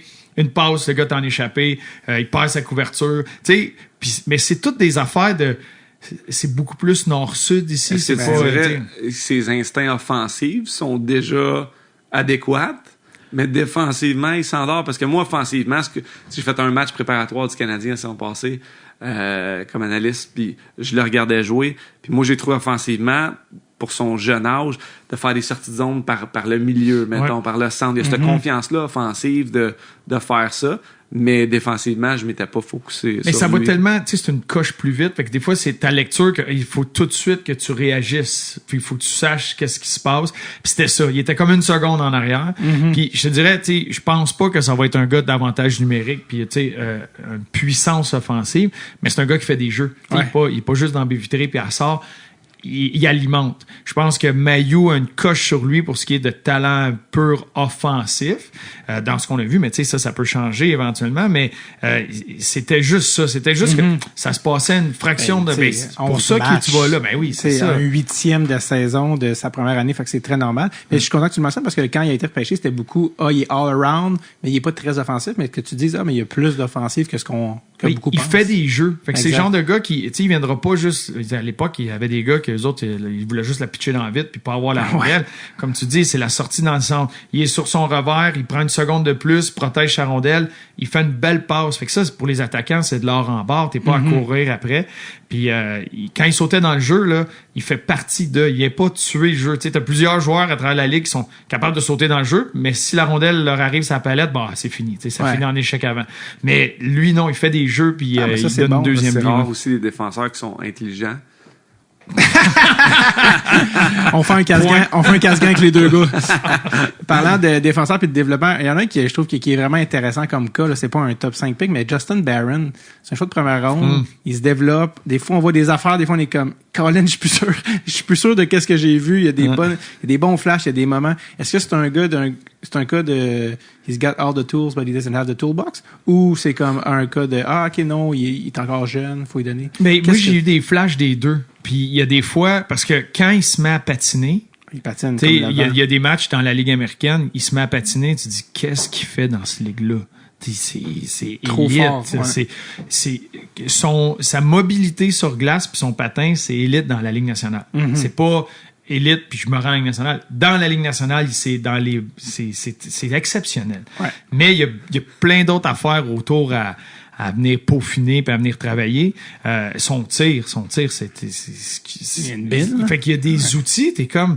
Fait que des fois, là, il y a 2-3 flashs, là, t'es comme, voyons donc, là, McDavid contre Barron, je sais pas, je le fais, là, je suis pas sûr, là, il est exceptionnel. Puis là, 2 présences après, tu fais, qu'est-ce qui vient de se passer? Pourquoi? Fait qu'il y avait un peu ce up and down, là, mais, il y a en début de saison, il y a eu des moments où il y a une belle constance. On le voit avec le Canadien, il y a sa constance, puis à un moment donné, il faut juste que tu réussisses à bâtir ta place, puis avoir confiance puis est capable de faire ces jeux-là. Mais défensivement, il joue pas dur. Je pense qu'il va manquer un peu d'espace parce que là, il y en a plein qui arrivent. Puis tout le monde, faut qu'il trouve son identité. Il est très bon, il est très, très, très mobile, mais il amène pas l'offensive qui va te dire, OK, lui, il a pas besoin d'être physique parce qu'il va m'amener ça. Ouais. Là, t'as un Lane Hudson qui arrive, t'as un Mailloux qui arrive. Tu sais, Mailloux, il joue la game aussi défensivement, puis il joue dur, il fait mal. Jacka, il joue dur. Goulet, il joue dur. Fait que là, t'as lui, dans ses 1 contre 1, dans ces situations, il veut la rondelle. Mais des fois, il va un peu plus avec sa canne à pêche, puis tu sais, je veux juste aller chercher la rondelle, puis je veux me sauver. Fait que, mais t'as des gars... Fait que là, quand tu bâtis ta brigade défensive, c'est un peu ça, où il va être capable de se rendre indispensable, ça va être quoi sa spécialité là-dedans, quand on a de plus en plus des gars qui arrivent avec des vraies forces. Lui, un peu, il fait plein de belles affaires, il est capable. La constance est un peu moins là. Puis, il n'y en a pas une qui ressort assez pour dire « Hey, ça nous prend absolument ça. » C'est Mailloux, donc Mailloux, tu me dis, défensivement, ça s'est beaucoup amélioré depuis. Oui. Puis est-ce que Mailloux, ça serait NHL pour commencer l'année, selon toi? Moi, je serais pas surpris. Surtout qu'avec ce qu'on a vu, il n'y a pas eu de signature. J'ai aimé que le Canadien est resté bien patient pour le moment. C'est un gars qui sera pas à sa place dans la Ligue nationale. Moi, j'ai aucune misère, qui a fait la saison complète dans la Ligue américaine, qui va pouvoir prendre son temps, mais c'est un gars que, dans la Ligue américaine, tu le voyais, il y avait un autre niveau à son jeu. Puis quand il arrivait des moments, des crunchs, des moments clés, il levait ou il se fâchait. C'est le genre de gars, des fois, tu le vois sur une glace, lui, il se fâche, là, il est tanné. Puis là, son jeu le montait d'un cran. Mais il y en a plein qui sont au maximum de leur capacité. Là. Lui, il avait un autre gear. Il y avait un autre. Puis des fois, il se mettait à faire des jeux où, quand c'était le temps d'être... La game devenait physique rough, il devenait physique rough. La game, s'il avait besoin d'un but, là, il était capable de s'ajuster à tout ça. Puis ça, je trouvais ça impressionnant. Tu vois le petit Scammer First Rounder, là, tu te fais, oui, c'est vrai, il y avait le petit de plus. C'est qui tu as le plus hâte de voir cette année? Il y a le frère à Jacky, là, qui est j'ai hâte de voir. Florian. Ouais. Mais tu sais, t'as Méchard, t'as Beck aussi, qui s'en viennent. Y a quelqu'un, c'est qui tu as le plus hâte de voir jouer? Mais je te dirais que Beck, j'ai hâte de voir comment il va s'ajuster. Parce que c'est un gars qui... Il y a toutes sortes de choses que lui a accompli, toutes sortes de choses qui ont été dites sur lui. Qu'est-ce que ça va pouvoir donner?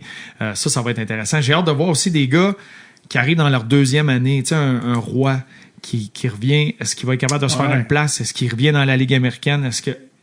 Parce que là, tu veux qu'il passe à l'autre niveau. C'est le fun.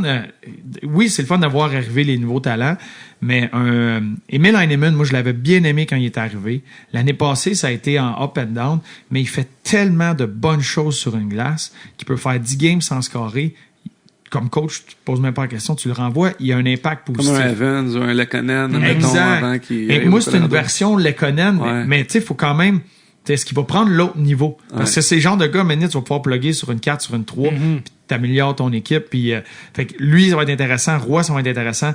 William Trudeau, qui est comme le gars un peu qui est sorti du champ gauche, qui avait 2 ans, il a fini l'année premier défenseur. Là, il y en a plein qui sont arrivés. Il y a eu des hauts et des bas cette année. Ça a été différent.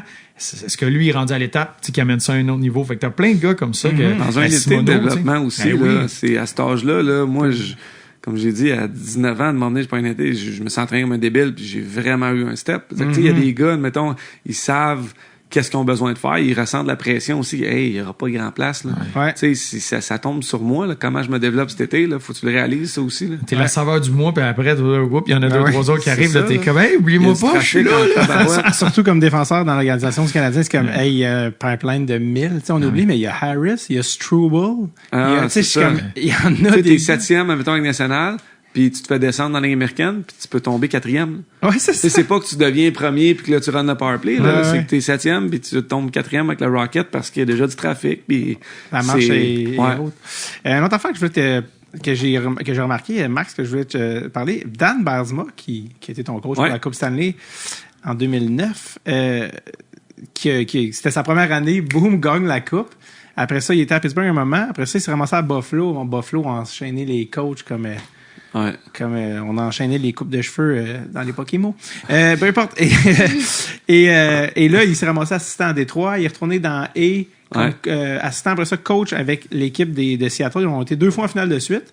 Puis là, il vient d'être promu, coach en chef. Puis je fais comme moi dans ma tête, quand Dan Bylsma gagnait la coupe, il rentrait dans le carrousel des coachs de toi, c'est beau, on te voit pour un autre 20 ans. Oui, mais il a même été coach de l'équipe olympique américaine. Ah oui, hein, 2010? Oui, ou 2014. Ou 2014, je crois, parce qu'en 2009, il a coaché à Pittsburgh. Ben oui. 2014, il a été coach de l'équipe. Puis ça, je pense que ça l'a pas aidé, je pense, dans son développement, parce qu'il avait pas bien fait l'équipe américaine. Il y avait une méchante belle équipe. Puis je pense que, je sais pas si c'était trop tôt pour lui ou whatever, ou ça a pas fonctionné, mais il y avait pas... quand il y a des attentes, c'est toujours dangereux. Là. Mais moi, c'est un coach que j'ai adoré. C'est certain, on a gagné ensemble. Puis il m'a fait faire des affaires, des exercices psychologiques. Il a changé un petit peu aussi le cours de... Je dirais, des fois, je donne des petites conférences à faire comme ça, puis je parle de Dan Bylsma parce que on parle de l'importance des coachs, puis le leadership, puis tout ça. Puis moi, à 25 ans, j'ai gagné la Coupe Stanley. Puis là, je reviens au jeu, je m'étais blessé, je m'étais opéré à l'épaule. Puis j'avais commencé la saison au mois de novembre, puis Guérin était blessé, fait que j'avais commencé la saison avec Sid puis Kunitz. Puis là, j'étais pas prêt, puis là, j'avais eu des hauts des bas, puis là, hors glace, j'étais découragé, puis là, prenais une bière ou deux, puis il m'avait arrêté de m'emmener, il dit « Max, OK, là, qu'est-ce qui se passe, comment ça va? » Puis il m'a fait faire un exercice sur une feuille de papier, mettons, Max, what's your purpose in life? Puis quand tu meurs, qu'est-ce que les gens ils vont écrire sur toi? Qu'est-ce qu'ils vont dire sur toi, ton eulogie, dans le fond? Tu sais, t'as 25 ans. Puis j'avais été chez nous, j'avais pris au sérieux, j'avais tout écrit sur une feuille en après-midi. Puis je l'ai encore dans mon téléphone, ce texte-là. Tu sais, puis tout ce que j'ai écrit par rapport à je veux rencontrer une femme, avoir des enfants, je veux ma fondation, tout ça. Puis c'est comme produit dans ma vie. Tu sais, des fois, c'est important de le mettre sur papier, ce qu'on veut vraiment, pas juste le dire. Faut arriver, puis tu le mets sur papier, puis c'est comme un bucket list, puis ça se produit. Puis Dan m'a fait faire ça, puis c'est pour ça que je dis, tu sais, l'importance d'un entraîneur ou d'un professeur ou d'une personne qui va aider les jeunes. Donc, moi, j'ai juste des... Puis c'est un gars qui est très, très humain. Il m'a coaché lorsque il venait de finir de jouer aussi. Ça faisait quelques années. Il avait été coach à Wilkes-Barre. Donc, il était jeune, il était fringant. On l'appelait Disco Dan. C'était du gros fun dans l'aréna, là. Puis c'était parfait parce qu'on a eu terrien pendant 5 ans. Puis là, t'arrives avec un coach complètement souvent différent. Tu sais, quand tu changeras pas une pomme pour une pomme, là. Donc, quand tu fais un changement d'entraîneur, normalement, tu vas aller dans un autre style d'entraîneur. Puis Dan, ça a été ça. Tu sais, il paye des dues aussi, là. Tu sais, après avoir été coach d'équipe américaine, il s'en va à Buffalo, OK, ça marche pas bien. Retourne assistant coach, là, il retourne être coach dans la ligne américaine. Puis il a fait 2 ans extraordinaires à Coachella. Ouais. Puis je suis content pour lui, j'ai hâte de voir ce qu'il va faire avec Seattle. Tu y crois, là, il y a encore Oui, j'y crois parce que c'est un des coachs les plus, pour moi, structuré que j'ai eu. Là. On avait chaque point de mise au jeu, là, on avait 6-7 face-off play, là, des jeux truqués de mise au jeu. Puis c'était même très difficile quand on faisait des échanges à Pittsburgh. À chaque année, on essayait d'aller chercher les meilleurs joueurs disponibles. Ouais. Puis j'ai pas vu un joueur qui s'est fait échanger à Pittsburgh avec Dan qui a eu de la facilité à rentrer dans le système de jeu des Pingouins parce qu'il était compliqué. Il y avait beaucoup de détails. C'était très structuré. Fait que t'arrives au mois de février, puis là, faut t'apprendre les mises au jeu, les sorties de zone. On fait, sur le fly, on fait changer la sortie de zone, admettons, tu sais, next shift, on fait, puis là, chaque sortie de zone avait un nom. Fait que là, ça arrive, t'as beaucoup de choses à penser. Ça prend une pad, là, comme le corps arrière. Puis on en avait pour les mises au jeu, justement, tu sais, comme le joueur de soccer, dernièrement, à la Coupe du Monde, là, le goaler de il y avait sur sa gourde tous les joueurs les tirs de pénalité. Exact. Ben on faisait ça pour les mises au jeu. Nous autres en série, on avait vraiment un pad là avec OK, c'est gaucher, ce face-off là de ce côté-là, il va le gagner comme ça. Fait que tu sais c'était très très très structuré, détaillé. Ça faisait c'était compliqué, mais non, j'y crois. C'est tout un entraîneur. Ouais, t'adores. Je vais vous laisser les boys. Je pense qu'on a pas mal. On a pas manqué. Avant de se laisser, là, j'aimerais ça que tu me parles de la toune, ton prochain show. Tu es en train de préparer ton prochain show. On est dans ton appartement. Puis j'ai vu en arrière de Bruno, il y a un carton rose qui attire mon attention beaucoup. Je pense que c'est lequel. C'est Rose, si je me rappelle bien, c'est des chansons. Oui, exact. Puis t'as une chanson qui s'appelle Pénis de papa. Oui. OK. Tu savais que c'était lui? Oui, j'étais comme, je pense que j'ai en haut, juste en haut. Ah oui, si j'étais une femme, oui, ça en est un autre. Veux-tu nous chanter une petite partie? Oui, en fait, pour ça, c'est drôle parce qu'il y a peut-être qu'il y en a qui écoutent qui ont vu le show en rodage. C'est drôle parce que cette tune-là, en plus, ça n'avait pas fini. T'as vu ça tantôt, Jack, je t'ai vu rire, il a dit, c'est un malade, cet homme-là. Mais oui, j'ai une tune, c'est que j'ai un bit que je fais qui est sur comme, la nudité parentale. Il y a des gens dans la vie qui ont grandi avec leurs parents nus, puis il y en a qui ont grandi avec leurs parents pas nus. Ça donne pas les mêmes adultes. Et voilà, cette tune-là, c'est comme une tune que j'ai écrite qui est comme un peu la suite du bit. Parce que je dis, moi, j'ai vu mes parents nus, puis c'est comme une chanson que je fais en réponse à ça, qui est comme super, comme en honneur intime. Du pénis à ton papa. Mais en fait, en genre de la fois que, tu sais, kid, je me suis levé dans la nuit, puis j'étais comme, j'allais aux toilettes, et ma vie a changé. Puis c'est drôle parce que cette tune-là, tu sais, est dans le choix en ce moment, mais tu vois, le dernier tiers de la toune, c'est comme une équation qu'on n'a pas encore résolue. Comme le 2 premiers tiers, il marche. Puis là, la fin, avec PY, on est comme, qu'est-ce qu'on fait avec cette tune-là? Parce que là, c'est comme, fait que tu vois, cette tune-là, elle va-tu être dans le show final, elle va-tu pas être dans le show? Je pense, j'ose espérer que oui, qu'on va trouver la clé. Mais c'est pour ça qu'en ce moment, elle est comme dans le show, mais aussi en même temps, sur le banc de gens, là, toi, je peux plus continuer à te faire de même parce que là, je suis tanné. Le dernier tiers, il est pas le fun. Le monde sont comme, mais tu vas pas bien. Non, fait que... Mais c'est une partie que t'apprécies? Tu sais, c'est quoi ta partie préférée dans tout ça, là, quand tu fais un spectacle? C'est ça, je sais, pour les gens qui font pas d'humour, sont comme, mais oui, mais si ça rit pas, tu sais, ça, c'est sûr qu'au début, c'est la grande crainte, puis quand tu commences à faire de l'humour, c'est comme, asti, tu sais, c'est comme la mise en échec, c'est comme, asti, je vais me faire tuer, c'est la pire affaire qui peut arriver, mais à un moment donné, c'est que c'est ça qui vient le fun, tu sais, c'est dans le sens que, à un moment donné, quand t'as construit ton expérience, puis t'as confiance, tu sais que si la joke marche pas, t'es pas fini, tu sais que c'est la joke qui marche pas et non pas toi qui n'as aucun talent. T'es capable de faire la différence que t'es pas capable de faire en début de carrière. Parce que t'as un plus gros bagage. C'est avec la maturité aussi. Exact. À un moment donné, tu t'assumes. Là. Tu dis, OK, voici mon style. Ça, c'est pour 1/10 de la salle aussi. Exact. Il y en a qui vont la trouver bien bonne, puis il y en a d'autres. Il y en a des jokes, là, des fois, que ça arrive vraiment fort, puis c'est... Je sais que c'est genre 18% de la salle, mais je suis comme, c'est la joke, mettons, que je vais me faire le plus parler des comme, là, cette joke-là, tu l'enlèves pas. J'étais comme, elle, non. Mais c'est ça, tu sais, genre, faut que tu doses. Tu peux pas juste faire des jokes pour 18%. En même temps, si tu fais juste faire des jokes pour tout le monde, mais là, fais-en pas pour personne, tu sais, faut que tu trouves tes affaires drôles. Mais oui, j'aime le processus de faire comme, hey, on essaye ça à soir, puis on va voir si ça va marcher, puis j'ai une nouvelle tune à soir. C'est la première fois que j'ai fait, tu sais, qu'on appelle ça casser du stock, là, casser du matériel. Hey, à soir, je casse du stock. Ah ouais, ok. Fait que ça ramène les papillons, pis c'est le fun. Ouais, tu sais, quand tu finis un show, ben là, quand ton show, mettons, il est fini la tournée, puis tu l'as canné, là, c'est comme, tu recommences à zéro, là. Fait que, mais c'est sain, ça, parce que, contrairement à la musique où quelqu'un qui a un hit, il va le jouer toute sa vie. Tu sais, une tune, tu veux la réentendre, des jokes, une fois que tu la connais, tu l'as déjà entendu. Ça, c'est sain parce que tu t'évolues aussi. Tu sais, à un moment donné, c'est comme, la joke, tu sais, il y a des jokes que j'ai écrites, il y en a qui sont plus vieilles, des autres plus, puis les jokes, contrairement à des tunes, ça vieillit pas nécessairement bien. Tu sais, la société, elle change. Il y a des jokes d'il y a 6 ans que je fais comme, cette joke-là, elle sonne différemment en 2024. Faire parce que l'humour a changé aussi. Exact. Yvon Deschamps ne pourrait pas refaire les mêmes scripts qu'il a fait toute sa vie. Et le pire, c'est qu'Yvon, j'écoute des affaires puis je pleure de rire. Oui, mais tu sais, je fais, il le ferait, mais je pense qu'il le ferait, mais si tu commences à zéro aujourd'hui, quelqu'un qui a jamais fait ça, qui part, personne ne connaît. Yvon, les tapettes! Et un numéro de Yvon, il dit, as-tu des tapettes dans la salle? Des moments! N'as-tu? Il commence un numéro comme ça sur YouTube, il fait pleurer de rire. Puis ce qui est ironique de ce numéro-là, j'en ai souvent parlé, je sais pas si c'est au podcast, mais c'est que le numéro, il évolue, puis il parle, puis il parle que là, qu'il sait déjà faire, il dit en tout cas, il parle de plein d'affaires, mais à un moment donné, tu sais, ça existait pas à l'époque, mais il parle dans le fond d'un numéro plus tard de culture du viol, mais ça existait pas à l'époque le terme culture du viol, tu sais, c'était genre, ma femme, écoutez ça, ma femme, ce qu'elle a fait, elle se promène le soir, il y a un gars qui est sauté dessus, écoutez ça, elle se promène le soir, écoutez ce qu'elle a fait là, elle s'est promenée le soir, seule, avec une jupe, une folle. C'est folle! On peut pas guérir ça facilement. Puis il parle de comment les doubles standards, puis il parle de comme, tu sais, il y a une joke là-dedans qui était écœurante, tu sais, puis il dit, mon gars, il y a un prof au cégep, puis il est gay. Son prof, il est gay, il va nous l'agresser! Il dit ça à sa femme, il a dit, ben, on calme-toi, puis c'est ta fille, je veux dire, elle a 4 fois, il y a bien plus de profs hommes, elle a exponentiellement plus de chances. Il fait, oui, mais c'est pas la même chose, c'est une fille, elle fait pour dans la salle Nathan. Bon. Non, à salle Nathan! Faites pas! Là, les filles dans le monde dans la salle, ils font, puis il fait, faites pas! Regardez les agaces! Ça, c'est des agaces! Puis il part, tu sais. C'est un numéro que je fais comme, mais crème, si ça se trouve, après ça, j'avais été vérifié, je pense que c'est un numéro de 88. Je fais crème, le numéro, il est plus d'actualité. Après le MeToo, après tout ça, qu'il l'était en 88. En 88, le monde dit, c'est un peu élevé, mais je comprends pas. Mais en 2024, le numéro, il est plus. Ouais, fait que oui, il y a des affaires qui vieillissent bien, des affaires qui vieillissent mal.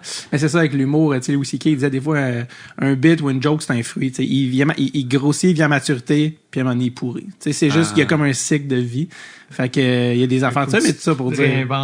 Oui, exact. Puis à un moment donné, tu sais, j'ai déjà entendu Paul McCartney dire, il dit, moi j'ai pas lu de journal intime, mais j'ai des tunes. Tu sais, genre, hey, j'étais comment en août 64? Ah oui, cette tune-là, c'est vrai, je vivais ça, dedans. Ouais. Puis c'est un peu ça avec des bits, puis c'est pour ça que je pense que c'est sain que tu écrives, OK, de quoi j'ai envie de parler, puis à un moment donné, c'est comme, OK, ça, c'est ça. Puis à un moment donné, tu moves on à d'autres choses parce que ta personne évolue puis t'es rendu ailleurs. C'est beau. Puis tu sais, toi, c'est Max qui m'a tout le temps amené ça. Tout le temps, Max fonctionner avec des objectifs. Tu sais, tantôt, tu parlais de l'écrire. Avec ce show-là, y a-tu des objectifs? Y a-tu des affaires que tu OK, moi, je veux m'en vais là. C'est ça ma prochaine étape. Ben oui, surtout que c'est parce que le show, il est en production. Tu sais, j'en ai une date de première. Fait que là, c'est concret. Tu sais, quand j'ai commencé à roder, j'avais pas de date. On sortait de la pandémie. OK, trouve des dates, les moitiés de salles, les plexiglas. Mais là, c'est officiel. C'est genre, OK, j'étais avec Bravo Musique, qui est la boîte de Cœur de Pirate. Puis ceux qui produisent le show, on allait au secondaire ensemble, elle m'a dit, hey, as-tu des producteurs? Puis je suis assez drôle, je suis en train de parler à des producteurs. OK, parfait. Hein? Puis là, on a une date, ça va être mars 2025. Nice. Club Soda, où vous serez invité. Yeah! Vous serez invité. Fait que là, il y a vraiment un but tangible. Tu sais, c'est comme, c'est plus genre, on travaille vers quoi, puis c'est important d'en avoir un. Tu sais, de dire, OK, on a une deadline. Mais c'est comme aussi, il y a des checkpoints pour me rendre là. Tu sais, là, tu vois, j'ai un show à l'Assomption la semaine prochaine. Je sais que je vais rentrer telle nouvelle affaire. J'ai Montréal en 31 juillet. Je suis comme, il faut que j'aille un numéro d'ouverture. Tu sais, j'ai pas encore de numéro d'ouverture comme je voudrais. Après ça va aller à Laval en août. Ça va être, fait que là, faut que, tu sais, le visuel du show va sortir à l'automne. C'est tes marches. C'est exact. Pour te rendre. Fait que c'est pas, tu sais, le show il sort pas demain, puis j'ai du temps pour faire des trucs, mais un moment donné aussi, c'était, tu sais, quand j'ai commencé au début, j'étais comme ça un nombre de minutes. OK, prochain show, par mois, il faut que j'aie tant de nouvelles minutes de matériel. Ça sera pas tout de l'or en barre, puis il y en a beaucoup qui vont être jetés, mais il faut que tu en écrives pour qu'il en reste. Il faut que tu écrives 5 minutes pour qu'il en reste une, il faut que tu écrives 10 minutes pour qu'il en reste 4. Faut que tu sais, à un moment donné, puis des fois, ça va être 10 malades minutes, puis des fois, ça va être 10 minutes que tu vas jeter. À la fin. Mais il faut que tu en écrives. Ça marche par volume. Tu peux pas juste dire, je vais écrire 1 heure, ça va être bon. Non, ça sera pas tout bon. Puis, est-ce que... t'as reçu, c'est-tu PY qui appelle pour... C'est mon cadran pour me dire que dans 6 minutes, j'ai une rencontre. C'était pour pas qu'on bosse trop. Je le savais, je dis, on va jaser avec les boys, je les connais. Dernière question, je veux savoir, parce que, tu sais, t'as ta date de première. Ouais, ça, c'est comme, mettons, le moyen terme, le court terme, pareil, c'est la première. Est-ce qu'après, t'as, avec ça, tu sais, moyen, long terme, est-ce qu'il y a un nombre de shows que tu vises? Y a-tu une salle que tu vises en particulier? Y a-tu... Ouais, ben, le show, on vise un type de salle. C'est sûr, moi, je suis pas connu un point où je fais des salles de PY. Moi, mon but, c'est pas de faire une salle de 2000 personnes, parce que si tu fais ça, puis t'en remplis pas, tu perds de l'argent, le procès pendant, tout le monde est perdant, les gens ont pas une belle expérience de show, la salle est vide. Fait que moi, je cherche vraiment les réseaux salles de spectacle qui ont la grosse salle puis la moyenne. Fait que moi, dans les moyennes, c'est comme parfait. Puis de faire une 40aine de shows, tu vois. Parce que tout d'une tournée comme ça dépend de ton niveau de notoriété. Tu sais, je veux dire, PY, demain, il appelle pour ça, ou Louis-José, il appelle sa tournée. C'est fini, là, c'est sold. Oui, elle est disponible la salle, puis on les grosses salles, puis c'est réglé. Mais quand t'es, OK, c'est qui David Beauchamp? Qu'est-ce qu'il a fait? Ah ouais, il gagne des oliviers. Ouais, des oliviers, mais web, OK. Tu sais, puis c'est comme, OK, mais combien de billets je peux vendre, tu sais? Fait que c'est tout ça, la game. C'est pour ça que le show, il sort pas toujours le lendemain. C'est faut que tu bookes les salles d'avance. Qu'est-ce que tu fais d'ici là? Qu'est-ce que ta notoriété? Fait que c'est toute une game de tout ça, tu sais. J'ai un numéro dans le show qui parle de la différence entre artiste et vedette.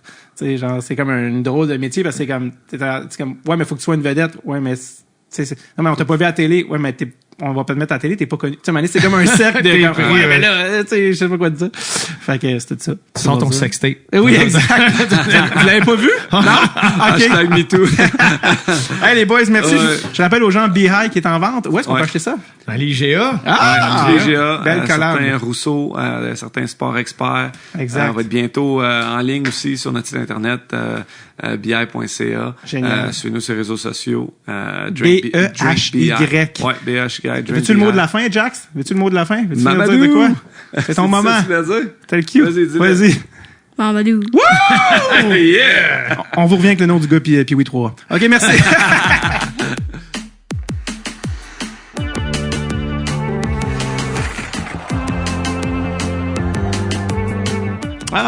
C'est toujours le fun. C'est toujours le fun. Gars, je ferai un épisode l'année prochaine aussi pour vous updater sur ce qui s'est passé à ma game de fête cette année. Encore une fois, avoir commencé en breton, on va s'en tirer. Lui, son intensité légendaire. Merci aux boys, merci à Bruno, merci à Max, merci à Jax, qui a été excessivement patient et extrêmement adorable et pertinent. Et c'est ça, Max. Regarde ton gars jouer, wake the fuck up. Mais non, c'est pas vrai. Donc, je vous rappelle, les amis, d'ailleurs, j'ai oublié de le mentionner en ouverture, mais on a fait un épisode de post-mortem du championnat mondial junior, Charles Pellerin et moi-même. Et par Charles Pellerin, je veux dire Chucky Pellerino. On revient sur les déboires canadiennes, mais également l'ensemble du tournoi. Si ça vous intéresse, c'est en exclusivité sur notre Patreon, patreon.com/DreadSulTape, où vous pouvez avoir également tous les épisodes réguliers des semaines d'avance et accès à nos spécialistes pour les épisodes de repêchage, les questions, tout ça. Bref, you know the drill. Dans tous les cas, passez une magnifique semaine, les amis, et on se revoit la semaine prochaine pour un autre épisode de DreadSulTape. Have a good one. OK, bye-bye now.